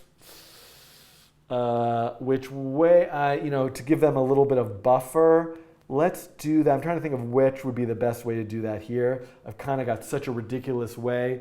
So let's add, I need to say row is 2. So minus grid times, actually one way that I can do it, let's just do it this way, is I'm just going to add a little bit of buffer, 2 pixel buffer to grid. This really needs some serious refactoring, but there we go. You can see now there's a little bit of daylight in there. So I shouldn't be getting, I don't see game over here. I've got a little bit of daylight. So now I can move. Game over. Oh, look at this. Oh, but I messed up the whole point of the grid thing. Now my frog is off the grid. Okay, so, time out for a second. What do I want to do here? Change the intersection code to less than or equal. Great suggestion. So what I'm going to do, forget about that. Let me go back. That was a bad digression. Let me undo this. That's a much better idea. I mean, visually, I'd love it to have that daylight there. That's why I was doing that, because I think it looks a little nicer. So let me go back to running this. I don't know. You can really go as far back as you can, Mathieu.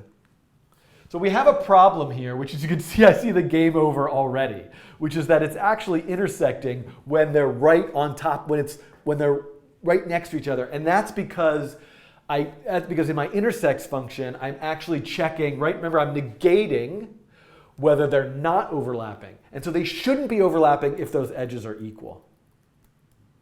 And so I think if I add this in here, that should fix that problem. Oh, and it's less than or equal, not equal less than or equal. Okay. All right, game is not over. Okay, so now let's see if I can do this. Can I get through them? I did it. I saw no game over down here. Now let's make sure the intersect function is working. Game over, game over. Aha! So we have actually, what do I want to do? Let's actually just have, if instead of game over, let's just reset. Let's call a function called reset game. And I'm going to make that function, I'm going to just put it up here at the top, reset game. And what I'm going to do is, and I think I'm just going to reset the frog's location. And I'm just gonna put this here. I'm gonna make a new frog object, and then I'll just call reset game here. So I could be more thoughtful about this. There might be a lot of other things. Ultimately I'm not really doing lives or levels, and this isn't really a reset game. But one thing you can notice here, if there are a bunch of things that you want to reset that happen when the game starts, but then also happen later when something happens, like the frog and the car collide, I can have a separate function that does all that, call that both in setup and also down here. So let's see now if I can make it through. Not too hard to play, actually. Let me run it again and mess up. Yeah, so you can see if I mess up, it just puts me back at the beginning. So we've got the basics of Frogger now, part 2 done. I'm going to end this part 2, and in the second part, I'm going to add the logs. The third part, that is, I'm going to add the logs at the top, that instead of avoiding, the frog has to actually jump onto and and ends up sticking to. Okay? Thanks for keeping going with me. And I guess there will be a third part to this. Okay. Oh, I still have row equals 2. Make their size smaller than the grid. Yeah, all those things would be good ideas. Frogger is supposed to move a bit more smoothly. He visually hops across. He can be caught mid-jump by a vehicle. Oh, that's interesting. I'll let somebody else fix that. Where's my water? How many? I haven't checked the spinners. Let's check the spinner, which I won't have time today. Well, I forgot what the. I think I closed that. Do I have it here? Fidget spinner simulation. Let's take a look at that. Oh, look at this. I got to yes. I'll have to come back and do that another day. It's 12:40. So I want to do the, okay, so what I want to do now is create a, should I refactor this before I do the logs to create a lane object? And the lane object has a certain number of cars.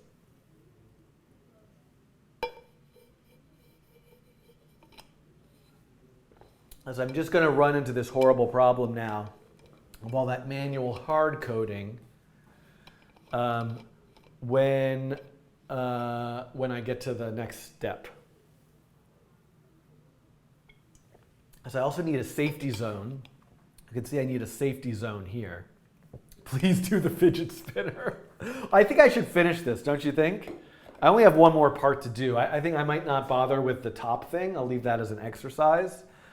And also, what happens when, I need somebody to tell me what happens when the frog lands on a log and the log goes off the screen. Do you get to like come back with the log, right?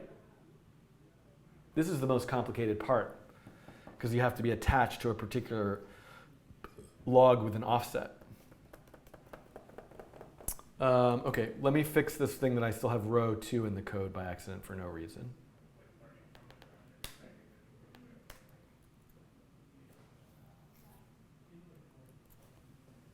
You die. So you have to, you have to jump off the log before it gets to the other side. That's sad. Okay, I think I can program that. Confirmed. Okay. Yeah, okay, it pushes the frog off. Okay, all right, so how do I want to do this? Do I want to refactor a lane object? I think I don't. I think I want to keep with my lazy way of doing this because that could come later. You don't die straight away. It slowly pushes you off. Oh, you mean you stay on it while the log is going, and then if the log goes, you fall off the edge. Ah, interesting. Oh, cars should be moving in the opposite direction. Oh, right. I forgot about that. So that's easy by just messing with the speed. So I'll do that when I get to the logs. Okay. Okay, let me have the cars move in the opposite direction. No, I'm not doing machine learning today. Negative speed. Okay. Let's go into part 3.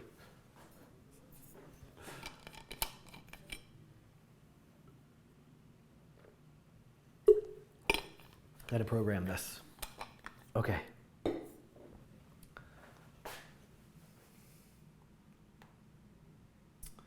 Oh my goodness.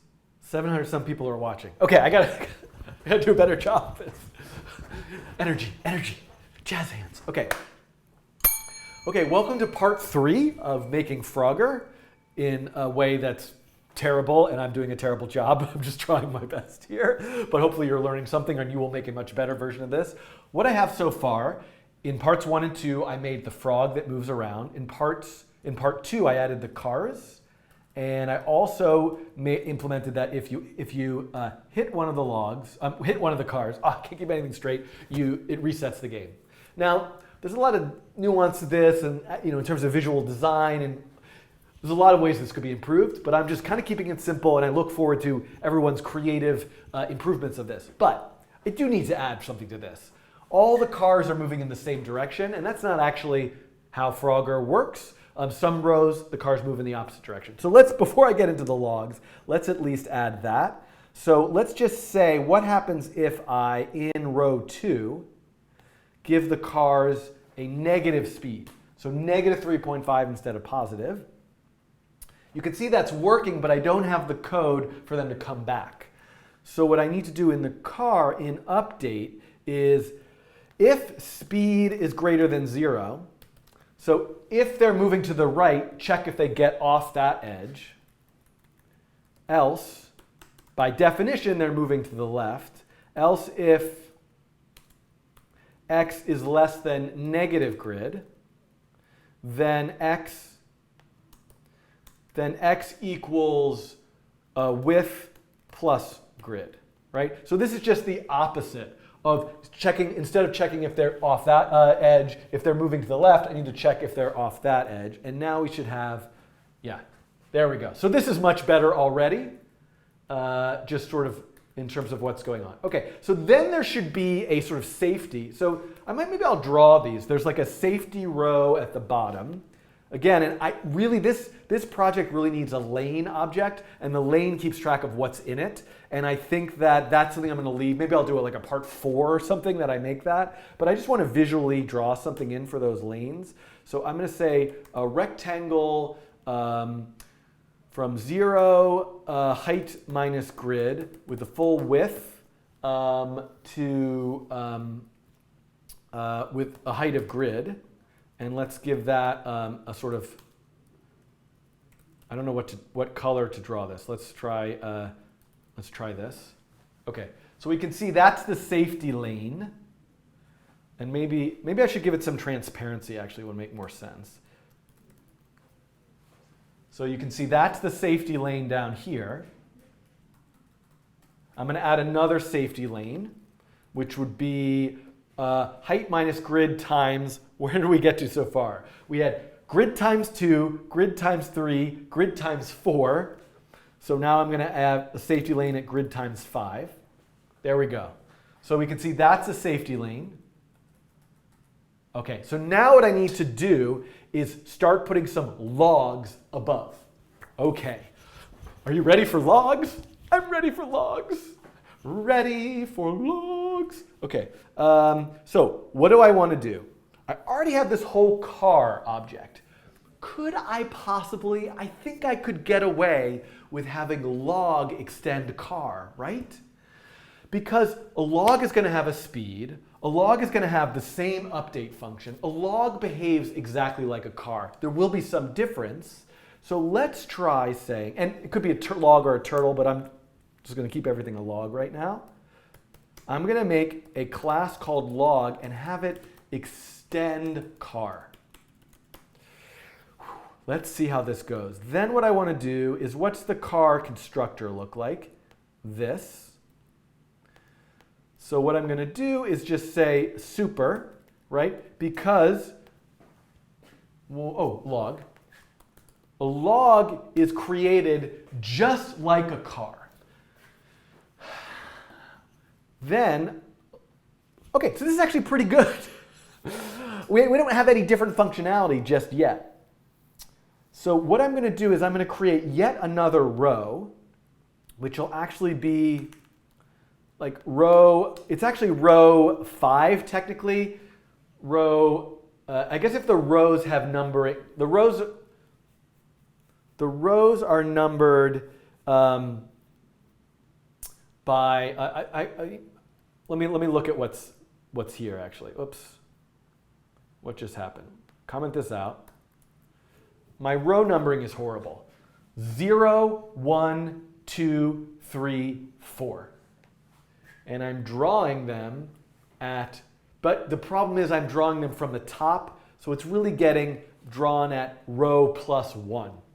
Okay, so and again, I really need to refactor this whole row lane thing. I probably should do it now, but I'm just going to keep going.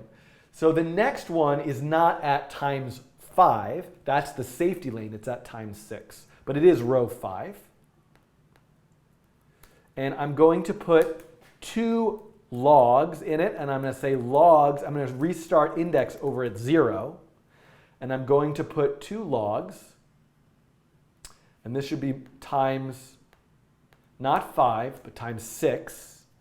And we need to have an array called logs. And right now I'm going to say, I'm going to just start with 2 logs.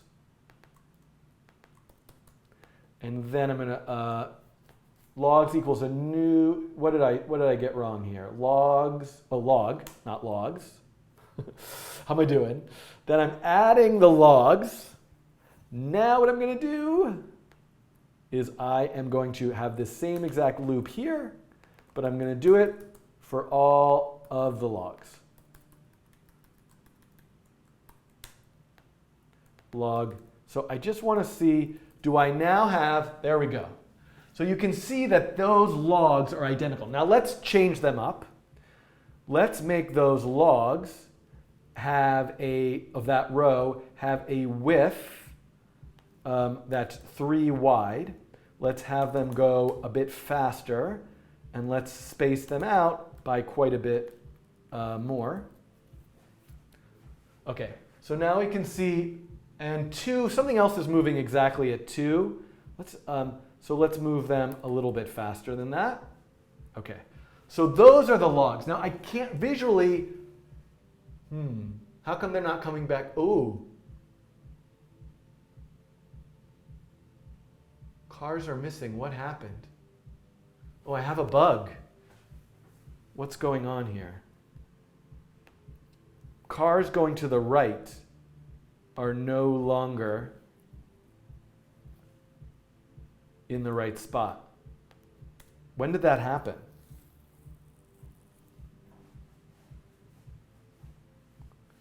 Because I used and not a nested. Oh, yeah. Look at this. My logic is way off here. Oh, everybody had told me this like 10 minutes ago. Do I have to go back?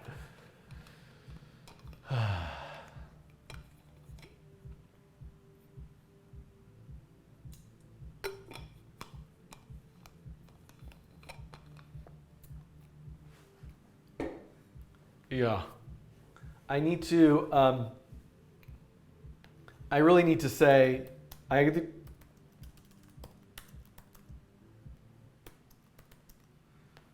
right? I really need to say this, right? I'm just testing this before I, yeah, that fixed it. Okay, hold on.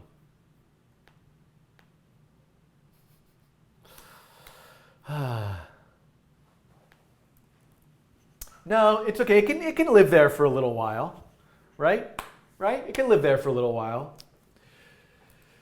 Okay, so there was a pretty major bug that most of you probably for at least like 5 or 10 minutes there were probably yelling at your television machine. I don't know how you watch this stuff, if you're even watching it, which is that anything moving to the right actually never came back on because of the way that I have this. This if statement is quite flawed because, why is it flawed? If speed is greater than 0 and it's over to the right, do this. Otherwise, just check if it's less than, I really need to also check speed here. Wait, hold on, I have to, why is that? I'm like, my head is hurting here. Why can't I just check if speed, because things moving to the right, because,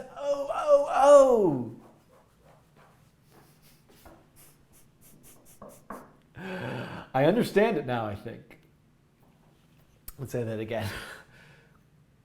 Things, if speed is greater than 0 and Otherwise, it could still be a thing with speed greater than 0 if it's no longer over that. So it gets like set back and then it's less. So it gets set back over there. So it's getting set back and forth. So I really need to check. I only want to move things back to the other side if there actually are things that are moving to the right. So this should really fix that problem. And there we go. Thank you. Now we have cars. And now I'm ready to jump on a log. So here's the thing. Oh my goodness. I really need that lane object, right? Because now I need to know, I really want, if I am not intersecting a log and I'm up here, we've got a problem. Okay. So I'm going to do things very manually where I can really just check the frog's location, right? I only want to start thinking about the logs if the frog is where? Above this safety line. What value is that? So let's just see if I can get this right. I'm going to say if frog is, I'm just going to say right now, if frog.y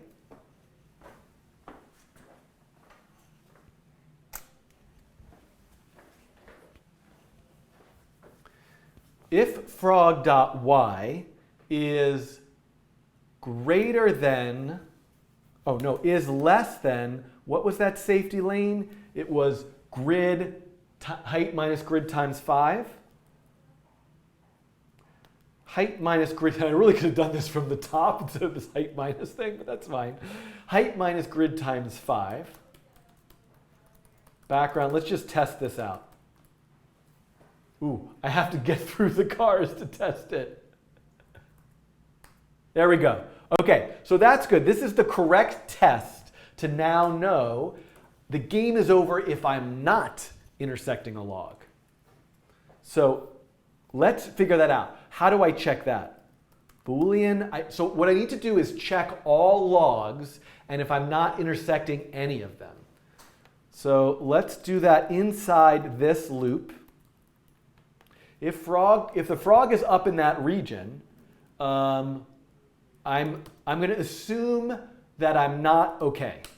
I'm going to assume that I'm not okay. I'm not okay.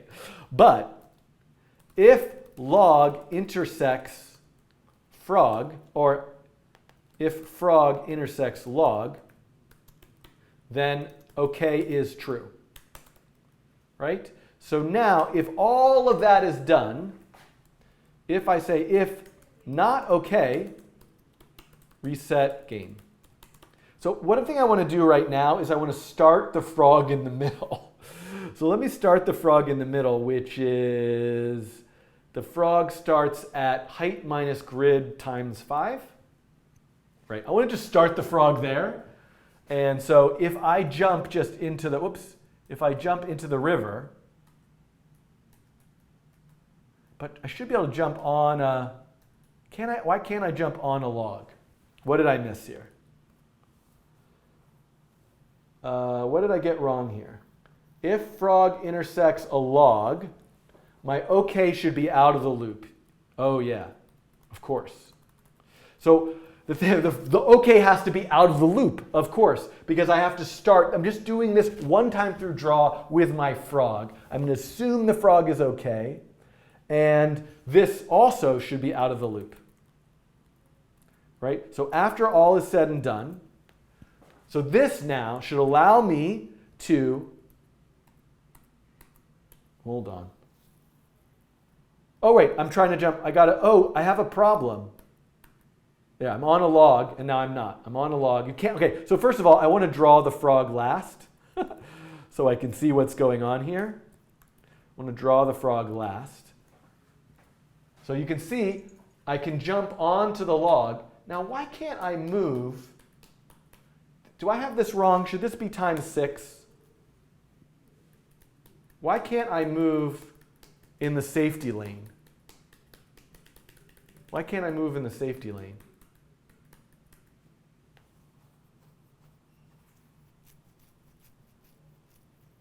Oh, no. Ah! So also, of course, oh my God, a silly, obvious problem here now, which is that I wonder if I should do this in a separate loop. You know what? I think I want to do this in a separate loop just for sort of clarity's sake, because I always want to. Here's the reason why. I always want to show and update all the logs, but I only want to deal with this frog log intersection thing if the frog's within a certain zone. So I'm just going to do this, big deal. Let's loop through all the logs twice. So I'm going to assume that I'm not okay, because clearly I'm not okay. I'm going to assume that I'm not okay. I'm going to go through all the logs. If I intersect the logs, I'm going to be okay. And only in this instance, if I'm not okay, I'm going to reset the game. So this only happens, all of this only happens if I'm within this region over here. So now I can move freely. I can even move back down. But now I'm no good if I jump into the river, but I'm good if I jump on a log. But guess what? What's got to happen now? If I jump on a log, I should move with the log. I should move with the log. So I need to be attached to a log. Oh, this is great. So let's have the frog have a variable, part of it, which is an attached log. Then I'm going to write a function. I'm going to call it attach. And I'm going to say attached equals that log. So this variable is going to be, by definition, null at first. Okay. Now what I'm going to do is, if I intersect that log, then I want to say frog attach log. So I want to attach the frog to that log. I'm also going to need an update function. So the frog needs an update function. And the frog, it's funny, I thought this would be functionality of the log. So far the log doesn't need any additional functionality. I'm putting it in the frog, which I think is okay. What I need is an update function. And if attached is not equal to null. So if this frog is attached to some log, frog.x plus equals that log speed. It should move according to that log speed. Oh, attached speed. Okay? I might need I don't know that I need a detach function, because when it can only be attached to one log at a time, and when I jump, I'm either going to end up in the river, and so I'm going to be, the game's going to be reset, or I'm going to attach to a new log. So let's look at this now. Let me try to jump onto this. There we go. Look at this. I'm attached to it. Jump onto this, attach. But you can see if I try to jump off, I'm reset. There's a little bit of an animation issue. I really should see myself jump off and see that I'm in the wrong part, maybe animate and get reset to the. But let's add some more lanes with some more logs. Okay, so this was row 5. Now I want to add let's add one more row. Row 6. Let's put 3 logs, and those logs are less wide, and they move in the opposite direction, more slowly, and they're spaced out by a different amount. I'm just like making up random numbers here. Oops. And then if I add 3 logs, I need to make the array have 5 in it. Oops. And those should be at up one more y location. Okay. So now we see, ooh, what's going on here? Those are disappearing too early. Ah, I have another error. I wonder if somebody, I'm going to, when I jumped back, the frog was still moving. I definitely need to detach. Okay, good point. So reset game, in reset game, this is pretty easy. I should just say frog.detach also. So let's add that function. Or you know what I can do? I don't actually need a new function. I could just say attach null. So that's kind of essentially detaching it. Just set the attached thing to null. That'll fix that problem. But I have a different problem. I've lost track of where I was. The in car, right?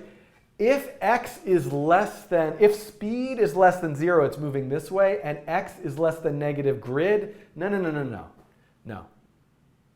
Not grid. This should not be grid. This should be width plus, that should be width plus grid, because that's the x, but I need to find when the left side, right? The left side is x plus width. So w, if it's less than negative w minus grid, right? It should get all the way off. There we go. Okay, so I just fixed that. So now I should be able to jump here and jump there and jump back down and jump back up.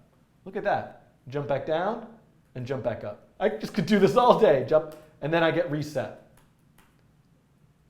Now the question is, can I jump onto the edge of it? Let's try that. Can I jump onto the edge? Oh, come back. Oh, it's still moving.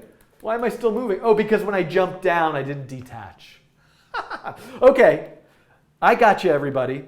So if I jump back to the safety zone, which is if I'm out of this zone, I should also make sure to detach. Attach null. Oh, convoluted code. We could refactor this. There'll be a whole video on refactoring someday. Okay, so now I could jump up and jump back down, and I'm not still moving. What I wanted to show you was that, am I allowed to, I can hang off the edge, which I think is okay. Let's make the frog a little bit transparent. Let's give the frog a little bit of transparency, just so we can see that better. You know, visually, I encourage you to think of a better way to visually do this. But we can see kind of where the frog is. Okay, so I think we're kind of done. I should add another row. I should add the buckets at the top. What am I missing? Pause for a second. I know what I'm missing. The frog can't go off the screen. Create a new frog there, not required. Oh, I could just create a new frog, not required to detach. Yeah, good point. Okay. Okay, so there's one thing we need to deal with. This problem. Here goes the frog. Frog, my frog is gone. So the frog can't ever actually leave the window. If the log starts to leave, it needs to get pushed off. And I think there's a way we're going to be able to do this. I'm going to do this just in the update function. I'm going to say frog.x equals constrain.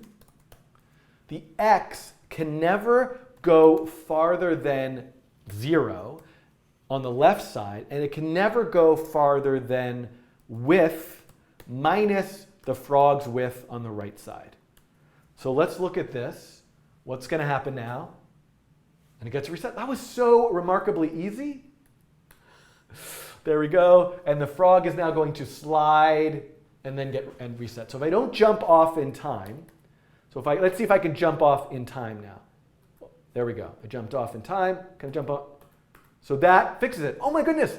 I think let's add one more row and then we can kind of be done if I just make my Frogger thing, right, a little shorter. I mean, I should do the buckets at the top, but you could probably do that. Let's add one more row. Row 7. Row 7 is going to have 2 more logs. So 7 logs. It's going to have 2 more logs. Those logs will go in the other direction, positive direction, really fast or really slow. Let's just make them really slow. Let's make them super wide and spread out by a lot. And let's see, oops, and they need to be 1 row up. So much hard coding here. There we go. I made this kind of easy. So now, yay. So let's reset the frog back to the bottom. And now let's play Frogger. Hey. I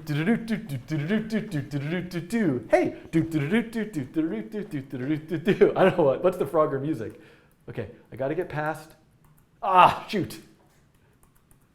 I did it. Okay, now I go on this log, on this log, on this log, and then, I went in the river at the top. I should be allowed to get to the top. So the whole top should be another safety zone. which is like, I'm going to add another rectangle at the top there. 0, 0. I'm just going to have the top be double height. That's my safety zone. And so now I should be able to say if frog.y is less than this and frog.y. So the frog should really just keep track of which row it is in. Oh boy, the grid system, the tile, I'm going to refactor the whole tile-based system of this. Frog.y is, and it's greater than grid times 2.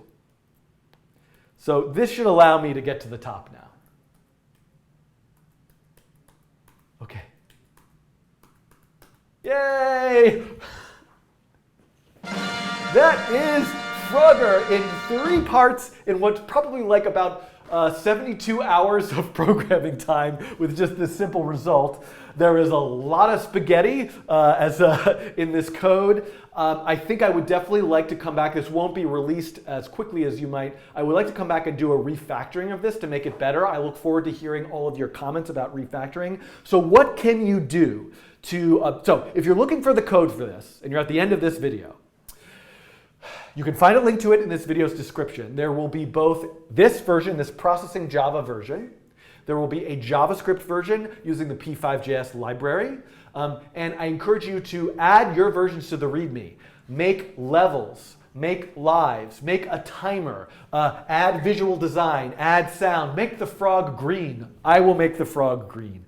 At least I will make the frog green. I will make the frog green. Right now we really have Frogger. And I could very easily, with inheritance that I have so far, I could, and also, the actual game of Frogger has those buckets at the top. Let's look at this. What did I miss?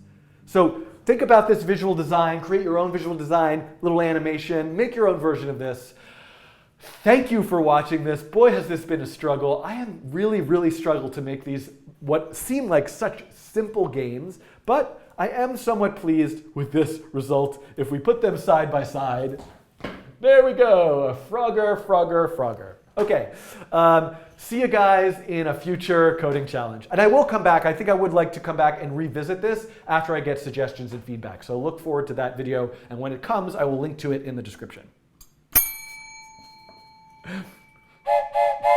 See you on the next ride on the coding train. Okay.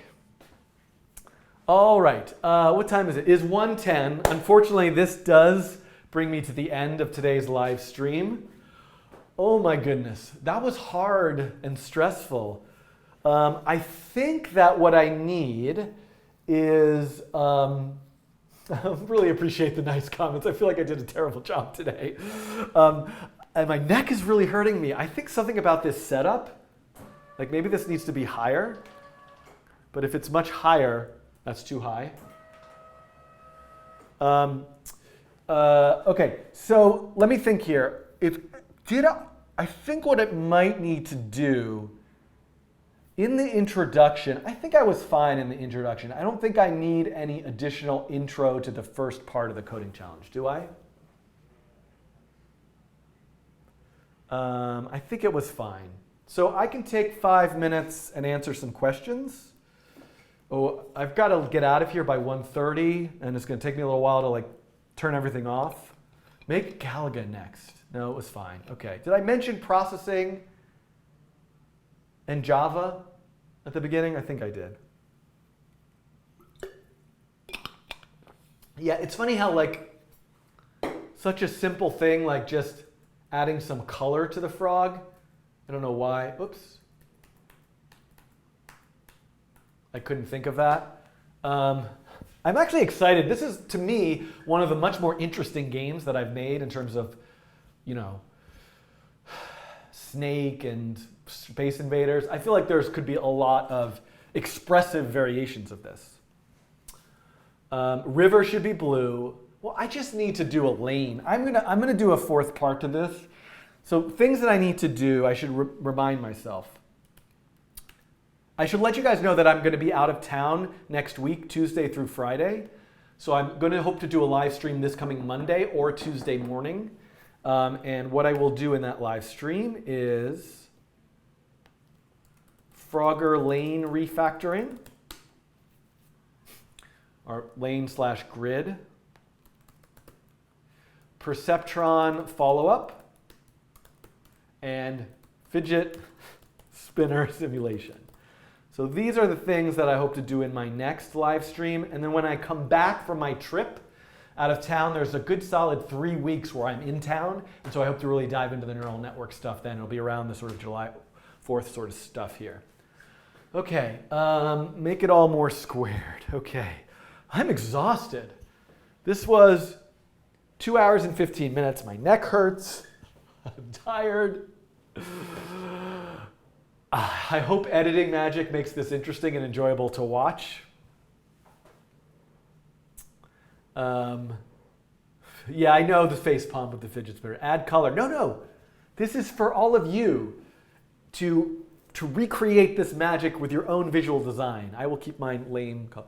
Can we do the same coding with JavaScript rather than Java, or it's going to be very different? So I will release, I am so me volunteered to port it, but I will, if anybody else can help port it, and I will certainly be happy to port it myself, it will look very, very similar.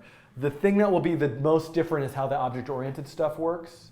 I'm not so convinced. Honestly, right now, I kind of don't know that this inheritance thing really added a lot of value here. I mean, I did get, because the log could actually really just be the car. It's just like a, and it really, I'm just interacting with it with the frog in a different way. So, but the rectangle could just be a piece of data inside of the car object, but c'est la vie. I learned a lot today, thanks. That's nice. Hi from France, bonjour. It didn't add much value. Oh, the object-oriented thing, not my whole session. Okay, that's good. Yeah, it's funny, like I have a new appreciation for game programming and people who teach game programming. And I sort of take it for granted that, and design patterns, because I think that I'm just sort of flying by the seat of my pants with these things. And it clearly can see that there would be some, that there's some like reusable ideas and patterns and libraries that would make doing this stuff so much easier. Okay, so thank you guys. I will put on my goodbye song, which sort of feels silly to me at this point. It is 2.5 minutes. Thank you, Montreal, Canada. I'm going on a vacation to Canada sometime later in July. I will be going to Newfoundland. If I have any, doing some bird watching, I'm going to see the puffins, I hope, near St. John's. If I have any viewers from that part of Canada, please let me know, give me your recommendations. We're going to do a live nature coding train episode.